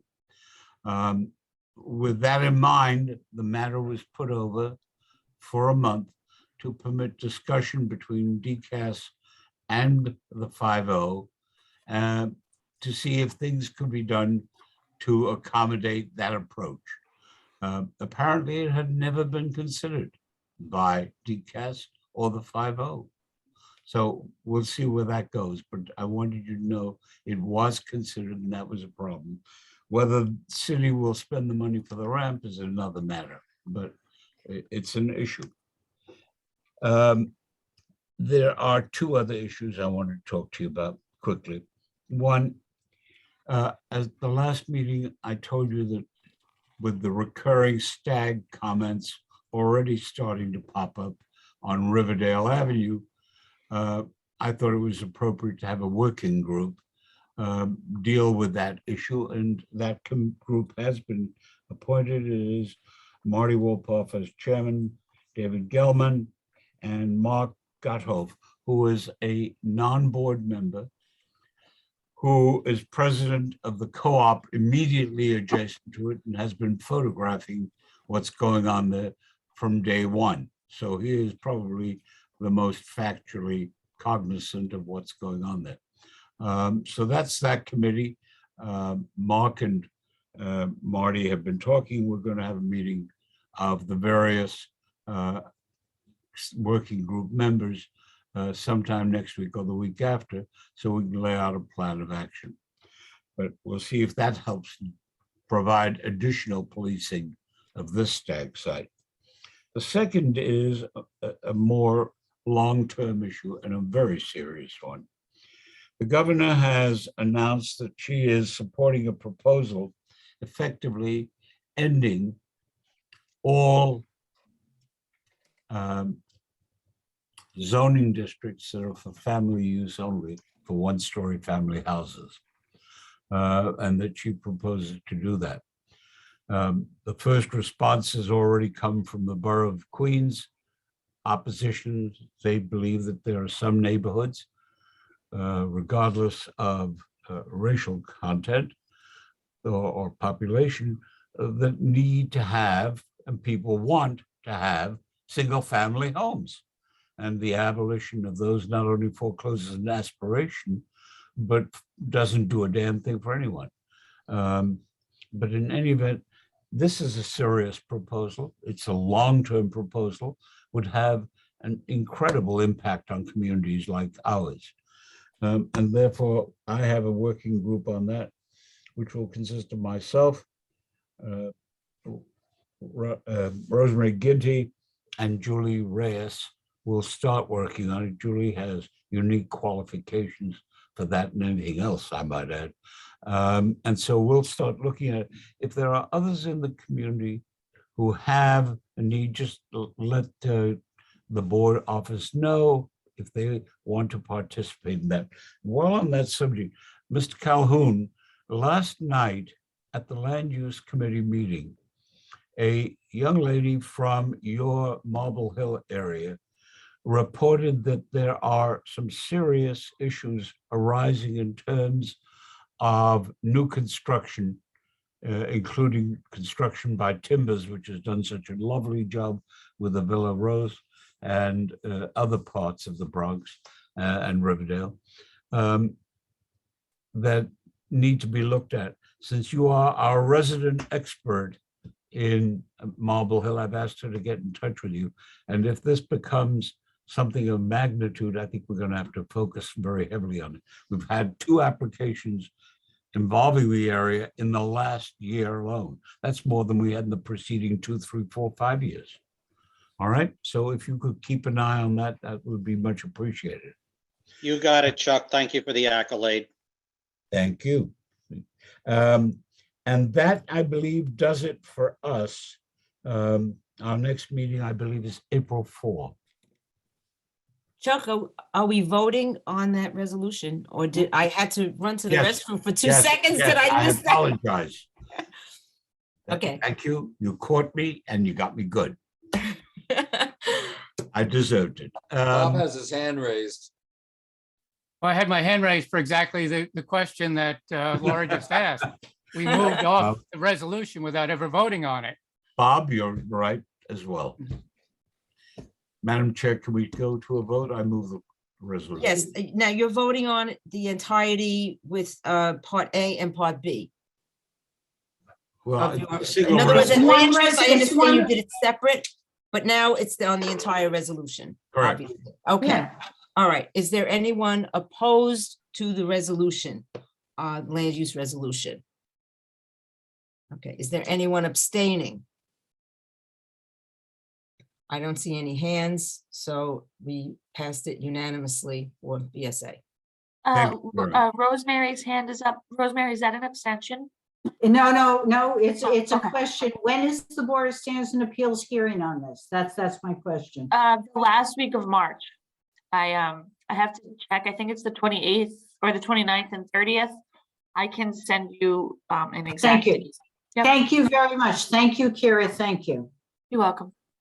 Please, ladies and gentlemen, as soon as we get the two pieces of legislation, the governor's bill and the city planning commission proposal, which I would have hoped we'd have the courtesy of a report from the city planning department and a representative present tonight. We will get it distributed to all of the members of the committee. It is of vital importance that you look at both of those so that you familiarize yourself with them to the maximum extent possible. Okay. So thank you, Chuck. Kira, you have that vote. And before we move on to our next committee report, I would like to introduce our council member, Eric Dinowitz. Eric, you have the floor. Thank you, Laura. Good Okay. evening, everybody. Hope you're all doing well. I know the last thing that was spoken about was Zoom. I will also say that this board, among probably any board in the whole city, I would say, did a number of trainings on Zoom before they even had their first meeting. And the first full meeting went incredibly smoothly because of how well things were planned beforehand. I have the utmost faith that whatever model comes next, you'll be prepared for. But in the past, we have, I've signed on to letters fully supporting extension of the changes to open meeting laws to allow for remote access to these meetings. It's budget season, so I've been around, my office has been around all around District 11 in the past few weeks so that we can solicit feedback about how you want to see discretionary dollars allocated. You can fill out the district funding feedback form if you go to ericdinowitz.nyc/budget feedback. Additionally, summer youth employment. So part of the budget isn't just discretionary dollars, but the whole big citywide budget. And something that we've gotten commitments from the mayor from that we came to an agreement on are more summer youth employment jobs. So if you are a youth looking for summer employment, I encourage you to apply. And if you are a business and looking for an employee, a free summer employee, to get a free worker, but also more importantly to provide youth in our community an opportunity to work, you can reach out to my office or you can explore the website to find more information. We've been hosting multiple webinars over the past few weeks. Our most recent ones were fire safety and a Know Your Rights town hall about for students with families of children with special needs. And ensuring those students receive legally required services and busing. These are available online. You can go to ericdinowitz.nyc/fire safety for fire safety webinar and ericdinowitz.nyc/KYR town hall, stands for Know Your Rights. Our next webinar is a RAT Academy training. That's Wednesday, March 23rd from 5:30 to 7:30. That's going to be at ericdinowitz.nyc/RAT Academy. You can learn about rat prevention techniques. You can join, you can tell your building management superintendent about it. And we're raffling off 10 rodent-proof bins to those who attend. Food security is a big passion of mine. So we're continuing our Nourish program for older adults at Vladeck Hall in the Amalgamated. So this is open to any older adult, not just those who live at the Amalgamated. And last month we grew our members to 40. We hope that number grows. The next distribution is this Friday, March 11th, from 9 a.m. To noon. Reach out to my office for more information. And just lastly, on some legislation, we know the situation in Ukraine is atrocious, and so with my colleague who was born in Ukraine, we've co-introduced a resolution, standing in solidarity with the Ukrainian people, making that statement through the city council, through the city government. There's also legislation that I'm currently drafting related to hate crimes, legislation around 311, making that system better for us, and around legacy admissions in our private universities. All of this information, any tools you need, resources, I always include them in my e-newsletters. So please sign up at ericdinowitz.nyc/newsletter, ericdinowitz.nyc/newsletter, and also follow me on Twitter and Instagram at ericdinowitz.nyc. And that, I think I kept it under 3 minutes, right, Laura? Yes. I Get think a I gold did. star, Eric. Thank you very much. Thank you. Thank you. Chuck, your hand is up. Yes. From before? Eric, you mentioned fire safety as an issue. Let me just tell you one fact, which the one advantage of age is that you have experienced and you have learned something from it, hopefully. In the 60s, when the Bronx was on fire, one of the things that we did in city government was to extend a program, which is still, the basic program still ongoing, under which fire department personnel not on duty go ahead and use their time, instead of being in the station, to go out and do fire inspections of buildings.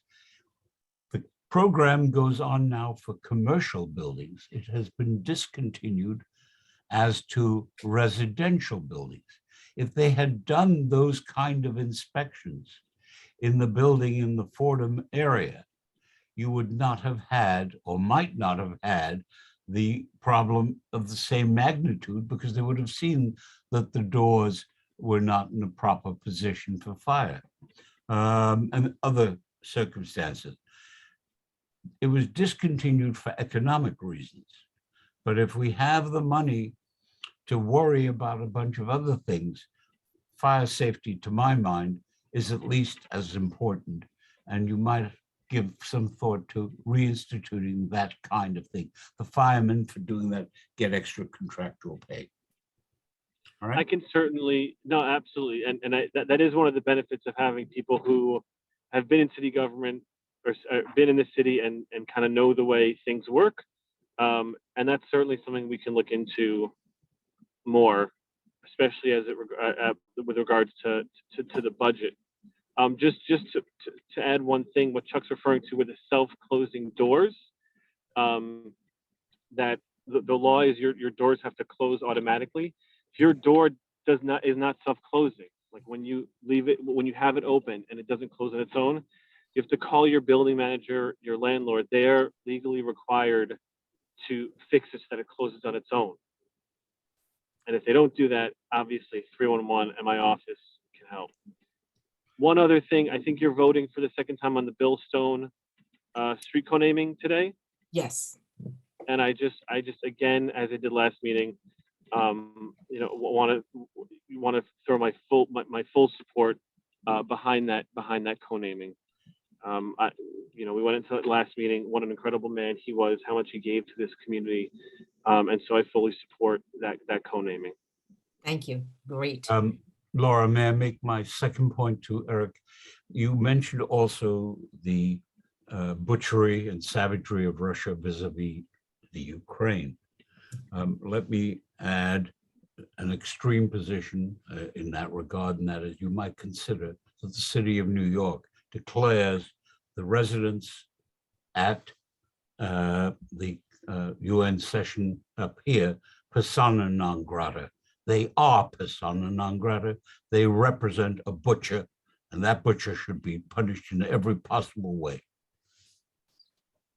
Thank you, Chuck. Camelia, your hand is up. Yes, Laura, just to quickly alert you, we have actually among the participants a representative from the newly elected controller's office. His name Yes, is I'm gonna get to Greer. that. So just wanted to flag that. Thank you. Thank you. Yes, I was just waiting to do that. We have a new liaison from the controller's office. I've already been bugging him to death, Kira and I. Greer Mayhew, Greer, you're on the call. Yes, good evening, everyone. Thank you. Yes, I'm Greer Mayhew. I am the new Bronx Borough Director for the Comptroller. I do have one quick update. The Comptroller and along with the Mayor released recommendations from their nonprofit task force. This task force was convened to determine, try to figure out better solutions to give money to nonprofits. There have been, for like many years, nonprofits have been complaining about the different steps that have been hindering them from getting their money. And that is released and it's on our website. And I will put that in the chat for everyone. Other than that, that's it. I will put my information in as well for anyone's information and, to reach out to me for anything. Thank you. Thank you very much, Greer. We'll be working very closely with you. We also have a Laura, representative- Yeah. this may be a good time to call to Mr. Mayhew's attention as representative of the control of the problem on Broadway. One Oh, way. we of have having- Chuck, we have sent him our letter to Controller Lander. We have, the second, if it ever goes to the controller's office, he will be on the phone with us, all right? Yes, we have I just briefed- want to remind you, nonprofits do not render dividends or the like. They just, in some cases, exceed their authority by going ahead and engaging in nepotism. And this is one example. Yes, no, thank you, Chuck. We've had long conversations about that. Definitely. And just for everyone's knowledge, the Comptroller is aware of this. And so this is on his radar as well. Thank you. Very good. Very good. We have a rep from the DA. I don't have a name, but thank you for joining us tonight from the District Attorney's Office. Very good to, bring all our issues back. Okay, don't see right now. So You send him, Laura, the package, the DA, the Eric package. Sawyers. I see. Okay. I'm sorry, I didn't get your name, sir. Are you referring to me from the DA's Bronx office? DA Or are you rep- referring to my colleague Carlos Torres? I'm a little Are you confused. both representing the DA's office? Yes, ma'am.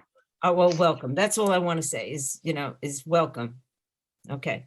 Laura, can you send the package that you sent to the Department of Investigation on Broadway to the DA's office so that they Will look do. at it as well? Oh, will do. Send tomorrow. Okay. Thank you very much. I think we can move on to our. Eric's hand is up. Eric? Hi, there's a lot of background noise. Someone can mute themselves. Just regarding the Comptroller, I didn't catch what his representative said, but I had breakfast with the Comptroller the other day after the New York Times article came out about AAPCI, and he is 100% fully aware, because I made sure he knew, that the organization, the nonprofit that is trying to put a shelter in North Riverdale is the very same one that's under investigation that was featured in the New York Times article. So this is very much on his radar. Excellent, excellent. We also CC'd Controller Lander and other elected officials, our BP, and we have the link to that article just in case they need to review it again, and the link to other things that we focused on corruption, and this is an opportunity to make a bold statement from the new administration. So we'll see what happens there. Yep. Thank you, Eric. Thank you. Yep, thank you. Okay. Eric Sawyers, Bronx DA, I see you have a hand. You have a, Yes, I just wanted Introduce to yourself, say yeah. something really quickly. I I've been hope so. attending, yes, really quick, I promise. I had already sent the flyer for the upcoming 5th annual Bronx Child Safety Fair. It'll be on Saturday, April 30th, so we still have enough time. It'll Okay, be we'll at post that. PS5. All the details and everything else I already sent to the district manager.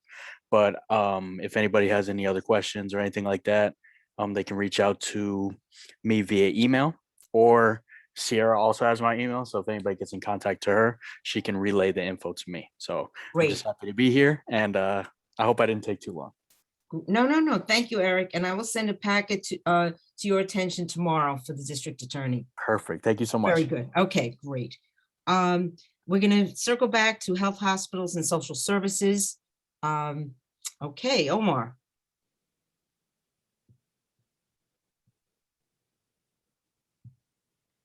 Omar, are you muted?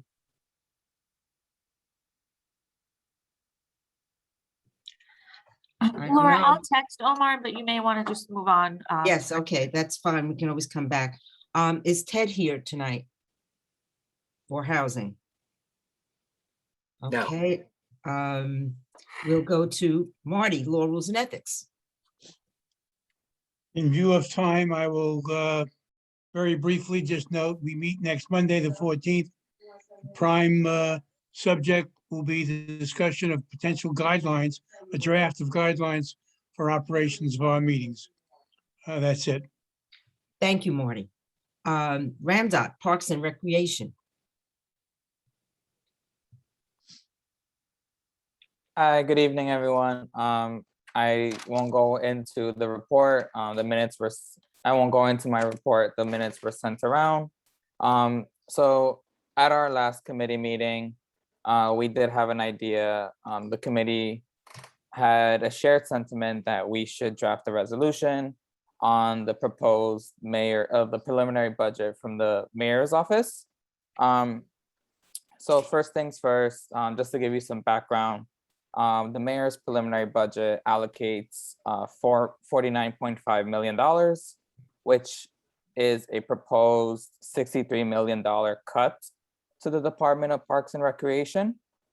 And as you know, Parks, DPR does not have a capital budget, and majority of the budget that is allocated to DPR goes to operations, maintenance, personnel, etc.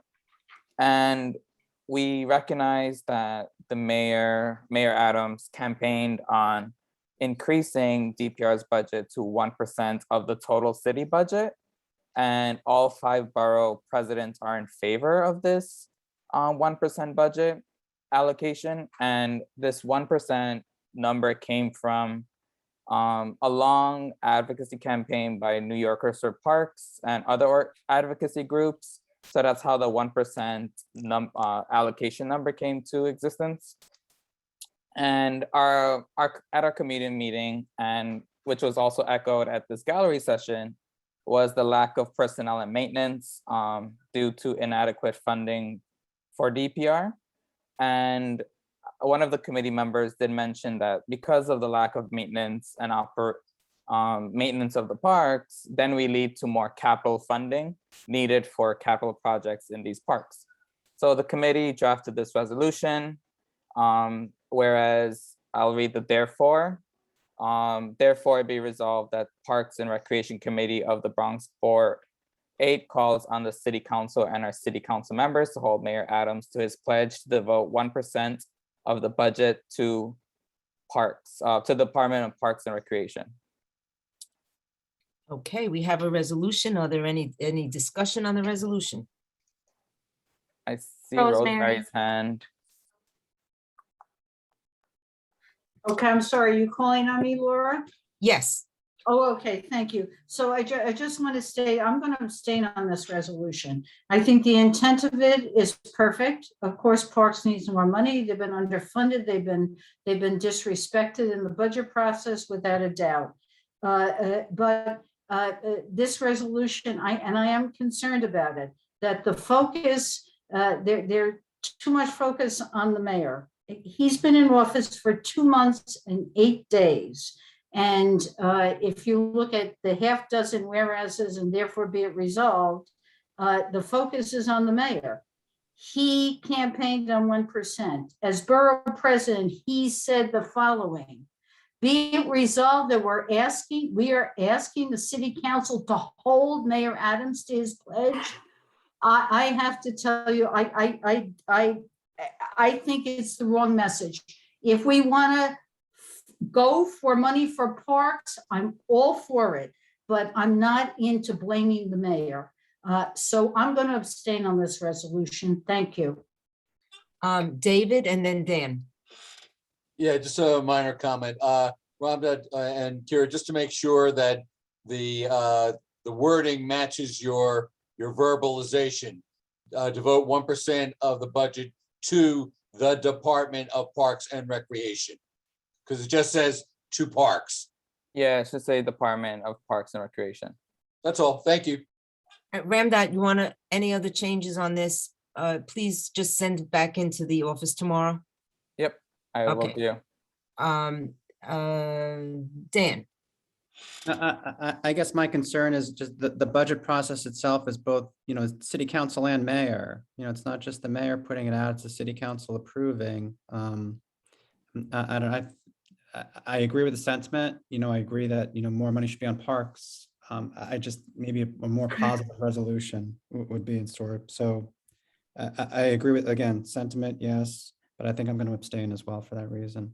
I just prefer a more positive message for it. Thanks. Bob Bender. Yeah, well, as the resolution says, that the mayor campaigned on a specific pledge. I think it's not unreasonable to ask him to hold himself to that pledge. But more importantly, the process right now is that the proposed budget by the mayor is under review by the city council. And exactly as Dan said, the budget is determined by what the mayor proposes and what the city council then proposes in return as it reviews it.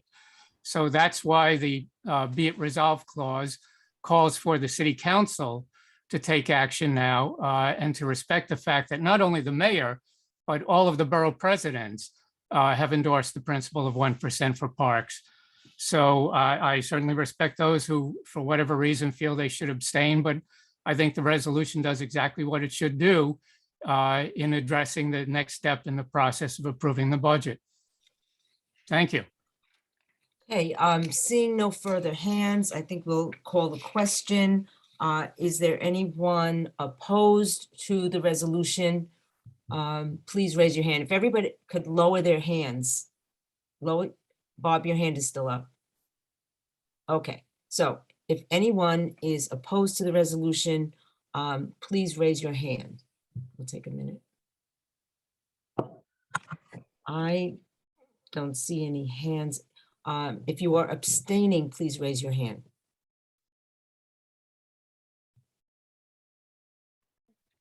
Okay. We have Rosemary, Lisa, Osvaldi, Dan, Kelly, and Marty, and Julie Reyes. Okay, so you have that recorded? Yes. Okay, so the resolution carries, everyone else approves. Okay, Ramdot, anything else as part of your report? No, that wraps up my report. Thank you so much. Okay, thank you. We'll move on to Ed, Public Safety. Hey, everybody, I'm going to try to be brief. Okay, so we have 9 resolutions for SLAs, the liquor licenses. We have 6 renewals, 2 new applications, and 1 method of change operation. Hopefully we can just vote on this in one fell swoop, but I'll briefly go over what they are. The renewals are Welcome to the Family Coffee Shop located at 219 West 230th Street for wine, beer, and cider. That's a renewal. Also a renewal for a full liquor license is William E. Irvin Jr., American Legion Post 774 located at 3035-37 Corlier Avenue. We have for renewal for a full liquor license, Riverdale Diner located at 3657 Kingsbridge Avenue. We also have for renewal full liquor license, Kari Dodd Restaurant located at 135-45 West Kingsbridge Road. And also for renewal, we have Van Cortlandt Park Golf Course located at 115 Van Cortlandt Park South. And also for renewal for wine, beer, and cider, Monomore Coffee and Wine Inc. located at 234 West 238th Street. We have the two new applications are for Savor. Okay. We have Yokomo located at 216 West 242nd Street. We have a new application for Savor Coffee and More Inc. located at 3725 Riverdale Avenue.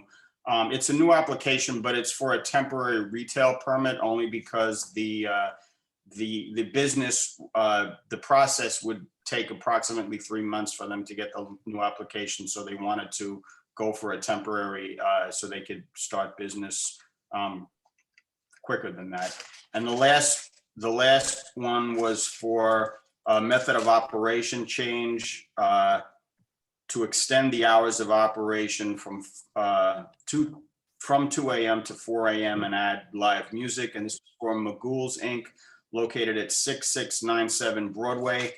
Every one of these applications that came before our committee, representatives of NYPD's 50th precinct stated that they were unaware of any prior notable disturbances or complaints that could be attributed to these establishments specifically. So that's it. And I guess we're going to call a vote on this. I'd like to just do them all at once unless anybody has anything, objections or anything. I don't see any hands, and I think we can all drink to that. Okay. And is there anyone opposed to these liquor licenses or renewals? Okay, I don't see any hands. Is there anyone abstaining? Laura, I will be abstaining on Yokomo. Okay. Kira, do you have that? Yeah, but we were doing them all. Who is together. that? I'll have to separate Yokomo then. Okay. How's that? With the exception of Yokomo. Who is that phone number attached to? I'm sorry. Sorry, that's Margaret Donato. Okay. With the exception of Yokomo. Is there any, let me do this again. Is there anyone opposed to the 8 with the exception of Yokomo? I don't see any hands. Is there anybody abstaining? Okay, so that's unanimously approved. Now we're talking about Yokomo. Obviously, Margaret, you're abstaining on that. Is there anyone else abstaining or opposed? Okay, so then you've marked that vote, right, Kira? Yeah, we have one abstention for Yokomo. Okay, okay. Thank you, Margaret. Okay. Anything else? Yeah. I'll just wrap it up by just saying, I'll refer the board to our meeting, to our minutes for the details. And our next meeting is going to be on Tuesday, March 15th at 7 p.m. on Zoom, maybe our last one on Zoom. So all are welcome. And that's it. Thank you. Thank you. Okay, traffic and transportation, Deb. Hey there, everybody. We have one resolution for this evening, which is the second vote on the naming. Kira, do you have the resolution? I do. I X'd them all out. So just give me a second, Deb. While you introduce it, I will pull it up. All right, I'll cover all the other important stuff, which is our next meeting is March 31st. It's been moved forward one more Thursday due to St. Patrick's Day. It may be in person, so we will be providing those updates as soon as we know. See our meeting minutes for any updates from our last meeting. At the next meeting on March 31st, we will have a presentation from DOT safety improvements to Riverdale Avenue from 254th Street to the city line at 263rd. So likely including a bike lane. I think it's a 4-to-3 conversion with a bike lane. So I expect that there will be lots of opinions. So folks should come out and we can talk about it. I see a couple hands. Do we want to? Is that regarding? Yeah, while she the puts resolution? gets the I resolution. have the up. resolution ready, but I think these two hands No, are no, probably you just about wait. the bike lane. Yeah, why don't we just do this while we're on that topic? Okay, Okay. Lisa and then Rosemary. Great. Hi, Deb.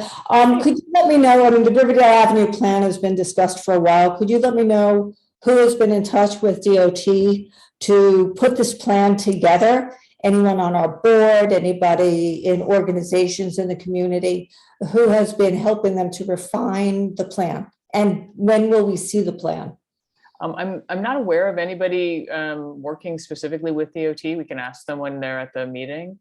And Laura has asked them repeatedly to get a copy of the plan and has restated it in many very polite ways. And we still have not gotten a copy of the plan. We're hoping to get something before the meeting. And as soon as we do, we will distribute it. Yeah, I've also reached out to the elected officials to ask them to get the plan. Very, very fast. There is a history to this. It started in 2016 with what was then the North Riverdale Merchants Association hiring a consultant who did a traffic study of Marshalloo, Broadway, and Riverdale Avenue. And that's where this plan first surfaced. Then subsequently, letters were written by Main Street Alliance asking to look at Riverdale Avenue. There have been, requests for it from basically those groups. So there is a history that goes back. I actually think as an equity issue, there are much more other areas of Community Board 8 that should have safety plans and should have studies. Can we That's defer my- discussion of this my until opinion. the plan is presented Yeah, Rosemary, next. at the committee? Okay, thank you. My question is similar to Lisa's. Do we have the plan? When is it coming? But I'm going to go a little further. Lisa asked, and the response was, you are not aware of whether groups in the community have seen it or have copies of it or have been presented the plan. I would suggest, don't have to do it, I would suggest it would be good to reach out to those groups and say, have you seen it? Can you give us a copy? If the agency won't give it, if there are institutions or groups in our community that have seen this plan, then the community board should have it. And I, for one, would like to know if that is the case. And if that's the case, then we should have it. So I go one step further than Lisa Deb and more step further in your answer, Deb, okay? Does somebody in this community, any group have it? If you don't want to, that's fine. I think we should ask, do they have it, and get a copy? Thank you. Okay. So we can go back now, the resolution. All right, Carrie, if you have it. So this resolution was voted at the last meeting. At the last meeting, one additional whereas was requested, and so we added it, which is just simply to state who the folks were who had spoken in favor of the nomination. So that is the whereas that's right here in the middle of the screen. Whereas the street co-naming has been endorsed by River Spring Living / Hebrew Home at Riverdale, Riverdale Jewish Center, Bronx Developmental Disabilities Council, and the Interagency Council of Developmental Disabilities Agencies, along with additional endorsements from former Community Board 8 chairs Martin Wolpaw, Charles G. Mordler, Robert Fanuzzi, Dan Paternak, Rosemary Ginty, current chair Laura Spalter, and City Council member Eric Dinowitz. So at that, I will turn it back over to Laura. I am so delighted, and I can't wait for this to go to the City Council and for us to be there physically at the street naming. And again, we're very, very grateful that this has been brought forward, and thank you to everybody who did. And that's, anybody else have anything to add? Thankful to Dorothy and Linda for their persistence as well, and for all their hard work. Okay, so is there anyone opposed to this resolution? This is our second vote. We're mandated to do this. Anyone opposed? Anyone abstaining? Okay, passed unanimously. Very good. Thank you, everybody. Yeah, thank you. Actually, Laura, Margaret. I'm sorry, we have Margaret Della abstaining. Oh, I'm sorry. I didn't see that hand. Okay. Any other business, Deb? No, that is it. Our next meeting is March Okay. 31st, 7 p.m. Thank you. And by the way, if we are meeting in person, then we will be meeting at St. Margaret's Rectory, St. Margaret's School. Okay, but details to follow. Youth, Julia. Good evening, everyone. I refer you to our last minutes. Our March meeting is not a meeting, but it is a resource fair. We have lots of people coming to explain the work that they do and the services that they offer. So I encourage everyone to attend. And that is it. If there are any questions, I'd be more than glad to answer. David, no, I thought I saw a hand. Okay, see no hands. Thank you, thank you. Looking forward to that event, Julia. Aging, Dan. At our last meeting, we had a speaker. Yes, I'm sorry, just one question for Julia. Is it on Zoom or is it in person? I'm sorry, I missed that. I apologize. Kiara, please keep me honest, but I believe it's on Zoom because it's not actually a meeting, it's a resource fair. Okay, Right. okay, thank you, thank you, Yeah. thank you. Okay. Okay, Dan. Yes, at our last meeting, we had a speaker from Live On New York talk about ageism and reframing the way we speak about, aging within New York and within our communities and using more neutral terms. I do have some materials which I will be asking the board office to distribute that the organization gave us. Our next meeting is next Monday, the 14th. Our focus is going to be on racial equity issues within Bronx Community Board 8 as they specifically relate to older adults within our community. We're going to move forward with budget requests as well. And that's our report. Thank you, Dan. Thank you. David, budget. Yes, thank you. I guess this is our sort of the bridge month.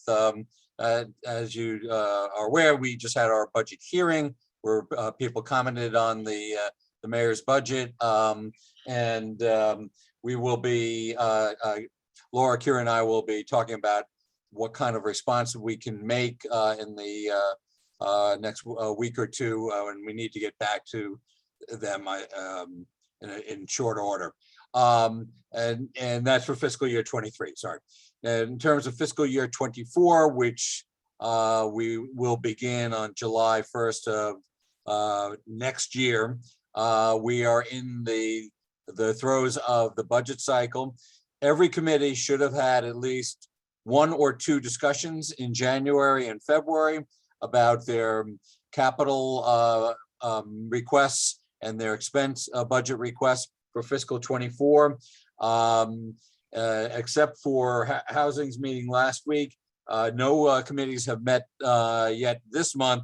So every chair should be sharing with their committee members their individual lists for capital expense requests for fiscal 24. That should be sent to the committee members for their meetings this month, so that they can, each of the committees can establish a prioritization of those lists it should be by the end of this month's meeting for each committee, so that next month the committees can decide on the final prioritizations and get them to the office and to me by April 20th. And then from there, we will be able to work with the executive committee to start to put together an overall prioritization for Community Board 8. If you have any issues with taking the sample list that I sent to each of the chairs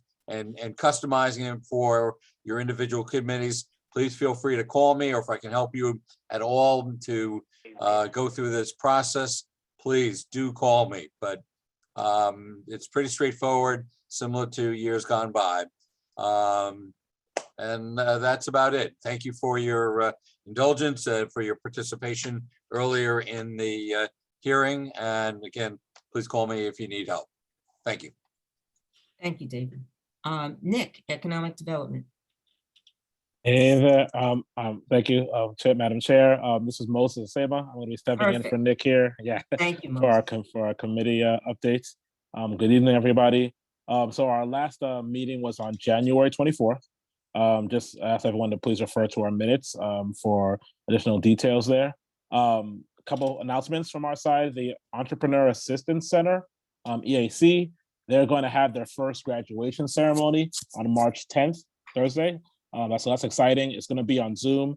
Anyone who wants information on that, please feel free to reach out to us or to the board office, and we can send a link to that ceremony. Just want to note a quick thanks to Randy Norfleet of EAC for putting together on that great program for Bronx entrepreneurs. So shout out for that one. We are going to start accepting nominations for the Betty Campbell Adams Award for Most Valuable Merchant. You guys maybe remember that. We've updated that the last couple of years. It's definitely an exciting process. The nomination period is going to run from April 1st to May 1st. Nominations are going to be available through the board office, so we'll get more details on that coming soon. And then we're going to have the vote in May, and then winners are announced in June. So it's all happening within the same year before we go on break. Definitely want to push out for. We're already getting great nominees. Want to push out for more nominees. Hope to have that coming soon. Big announcement just generally that we called out that the restaurant, bars, fitness centers no longer calling for check for proof of vaccination. That's a big shift in the city. And so that's now really private firms can opt to continue to maintain that. So it's something we're going to talk a little bit more about in our next meeting as well. Another quick one is that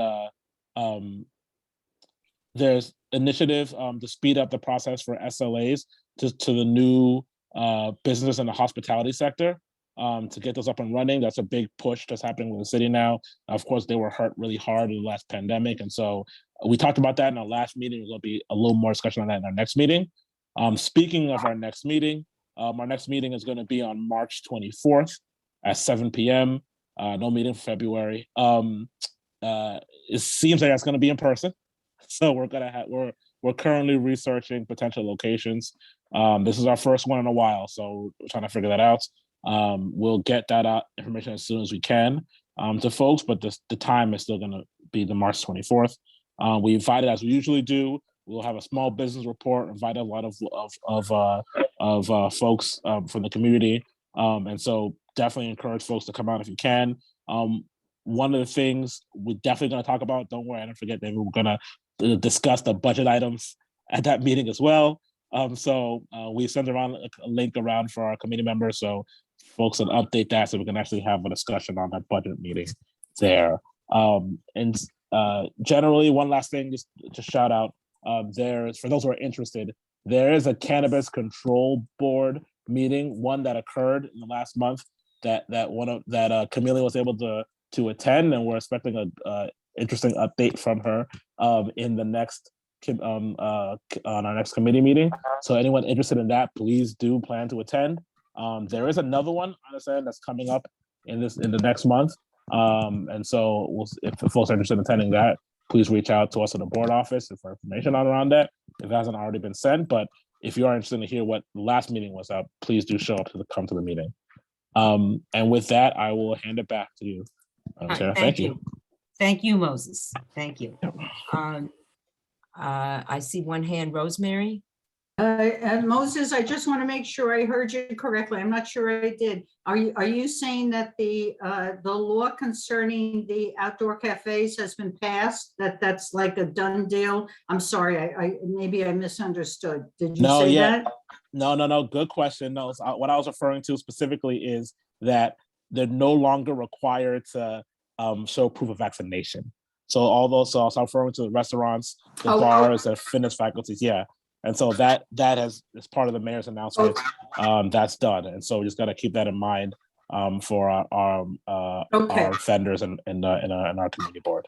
Thank you. My mistake, Moses. I was kind of lumping it up with the outdoor cafe issue. No, Thank you, Moses. definitely Thank makes you. sense. And we've had, no problem, we've had folks come talk about that in our committees before. I think we're still planning to have another discussion from Consumer Affairs as well. I'm not sure it's on the next meeting, but I'll confirm that. But yeah, this is still very much evolving, even though that dynamic, even though they seem to want to kind of move past the community voice at this point.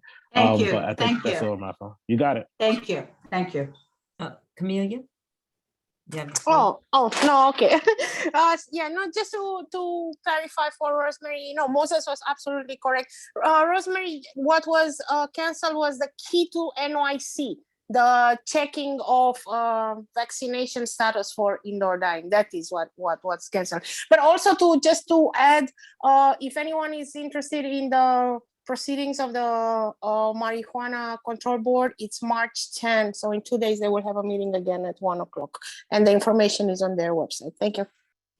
Thank you. Sylvia, Education, Libraries, and Cultural Affairs. I refer you to my minutes of February 22nd. I hope everyone has seen them. The next meeting will be on March 22nd. I don't know where we're going to be. That will develop as we go along. I just want to mention that the letters to the principals as far as their needs for the budget have gone out. Their deadline is March 11th, so they still have a little time to respond. I do want to mention that the mayor's control of the schools, the deadline is June 30th. The governor is very hot to continue it for 4 years. There have been some discussion on less years to give it an opportunity to evaluate and see where it's going. But she's kind of set on 4 years. So I guess there'll be more information as we go along. Thank you. Thank you, Sylvia. Seeing no hands, Bob Fanuzzi, Environment and Sanitation.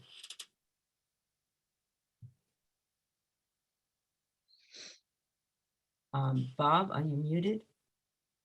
See him. Bob Fanuzzi? It was RF earlier. Right. Yeah. I Hey, don't you see can't hear me? RF anymore either. Hello? Now I hear you. Bob, is that you? Yeah, I Gotcha, don't know we what gotcha. happened. Yeah, Okay. thanks.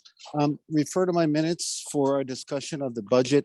We're focusing on flood mitigation in Riverdale and in EJ areas, Marble Hill, apropos of our discussion earlier, and Kingsbridge. So I also just wanted to thank Kira for picking up on a really problematic dumping pattern that's emerged around JPR. There are cars, vans abandoned, and in addition to constant garbage. So we did have the community affairs officer from sanitation for the city of New York, and we were outraged that our reservoir would be really a place for people to dump cars and sit there. So we got that taken care of. So we did a little on the spot problem solving. We're not meeting in March. We'll be back in August, in April to finalize our budget. Thank you.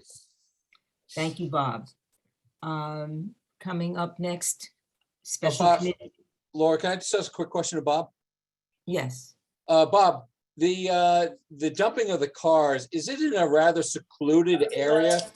Because I know that there was a big problem for many years way out beyond sort of the way to City Island, the Pelham Bay area, that we used to see every Sunday morning new cars that had been stripped because there were no patrols. My point being, are these secluded areas that really need more police patrols? I'll drink to that. David, there won't be, we have asked for 50 police patrols in the area. We'll step that up. Deb, can you identify the area again that these vehicles are being dropped off? Isn't it Yeah. near Harris Field? So it's it's actually all along Golden Avenue in the southern end of the reservoir. So it's in regular parking spots, David. So they're not like joyridden see, and then I see. dumped. They're just parked all along the reservoir, primarily on Golden and at the southern end of the reservoir. Okay. Thank you. It does make you Thank wonder you. about the level of patrol, but thank you. We're on our special committee on Hudson River Greenway. Bob, any comments? Yeah, we're still planning to meet in the spring. It's a little more complicated now that we will have to plan to meet in person. So I don't have any specifics, but I hope to have that at the next board meeting. Thank you. Special Committee on Racial Equity, Margaret. Hi, good evening. We had our meeting last week, Thursday. We had a discussion on the Russian regime's attack on Ukraine and the sort of the conversation, obviously how upset folks were and connecting that situation and the anti-Semitic rhetoric, anti-Black rhetoric that we were hearing as a false reason as to why this attack took place, and connecting that with local, first of all, that it's an upsetting issue in and of itself, and just expressing our concern over it and our opposition to it, commenting on what took place in Riverdale, the rally in front of the Russian mission, and then I'm being very brief here, but then also connecting that rhetoric with local hate crimes that we're seeing, and so what can we be doing certainly to take action where we're seeing anti-Semitic language, So what do you wanna graffiti, do? anti-Black. Excuse me? Somebody mute themselves. Okay, I'm sorry, continue, Margaret. So anyway, what we can be doing locally, we had a couple of speakers. I want to thank Rabbi Bob Kaplan, who came and spoke, helping us talk through actions that we can take long-term fix over a short-term, or long-term fix on a long-term problem, and things that we can be doing against hate crimes and involving the community and having this be more of a conversation outside of insular issues. We also had a conversation on the New York Commission for Racial Justice. There are a number of proposals on the ballot in November, and our next meeting will be the first Thursday in April. Thanks. Thank you, Margaret. Let's move on to Special Committee on Veteran Services. Sergio, any report? Thank you. I'll refer everyone to our prior minutes. Our meeting is to be announced, and one of the things that came up recently was that Manhattan College is recognized as one of the top 10 institutions supporting veterans. So the committee will take up to see if there's some appropriate way for the committee board to recognize that and encourage that behavior. Thank you very much. Thank you. Discussion of Executive Committee minutes of March 2nd, 2022. Is there any discussion? Okay, seeing no hands, do we have an approval of the board meeting minutes of February 8th, 2022? So moved. Okay, all right. A second? Second. Okay, anyone opposed to the minutes? Anyone abstaining? Okay, unanimously approved. Is there any miscellaneous business tonight? Okay, seeing no further business, do I hear a motion to adjourn? Motion. Second? Second. Okay, this has been a terrific meeting. I want to thank everybody for their participation. We started early at 6:30. It's 9:05.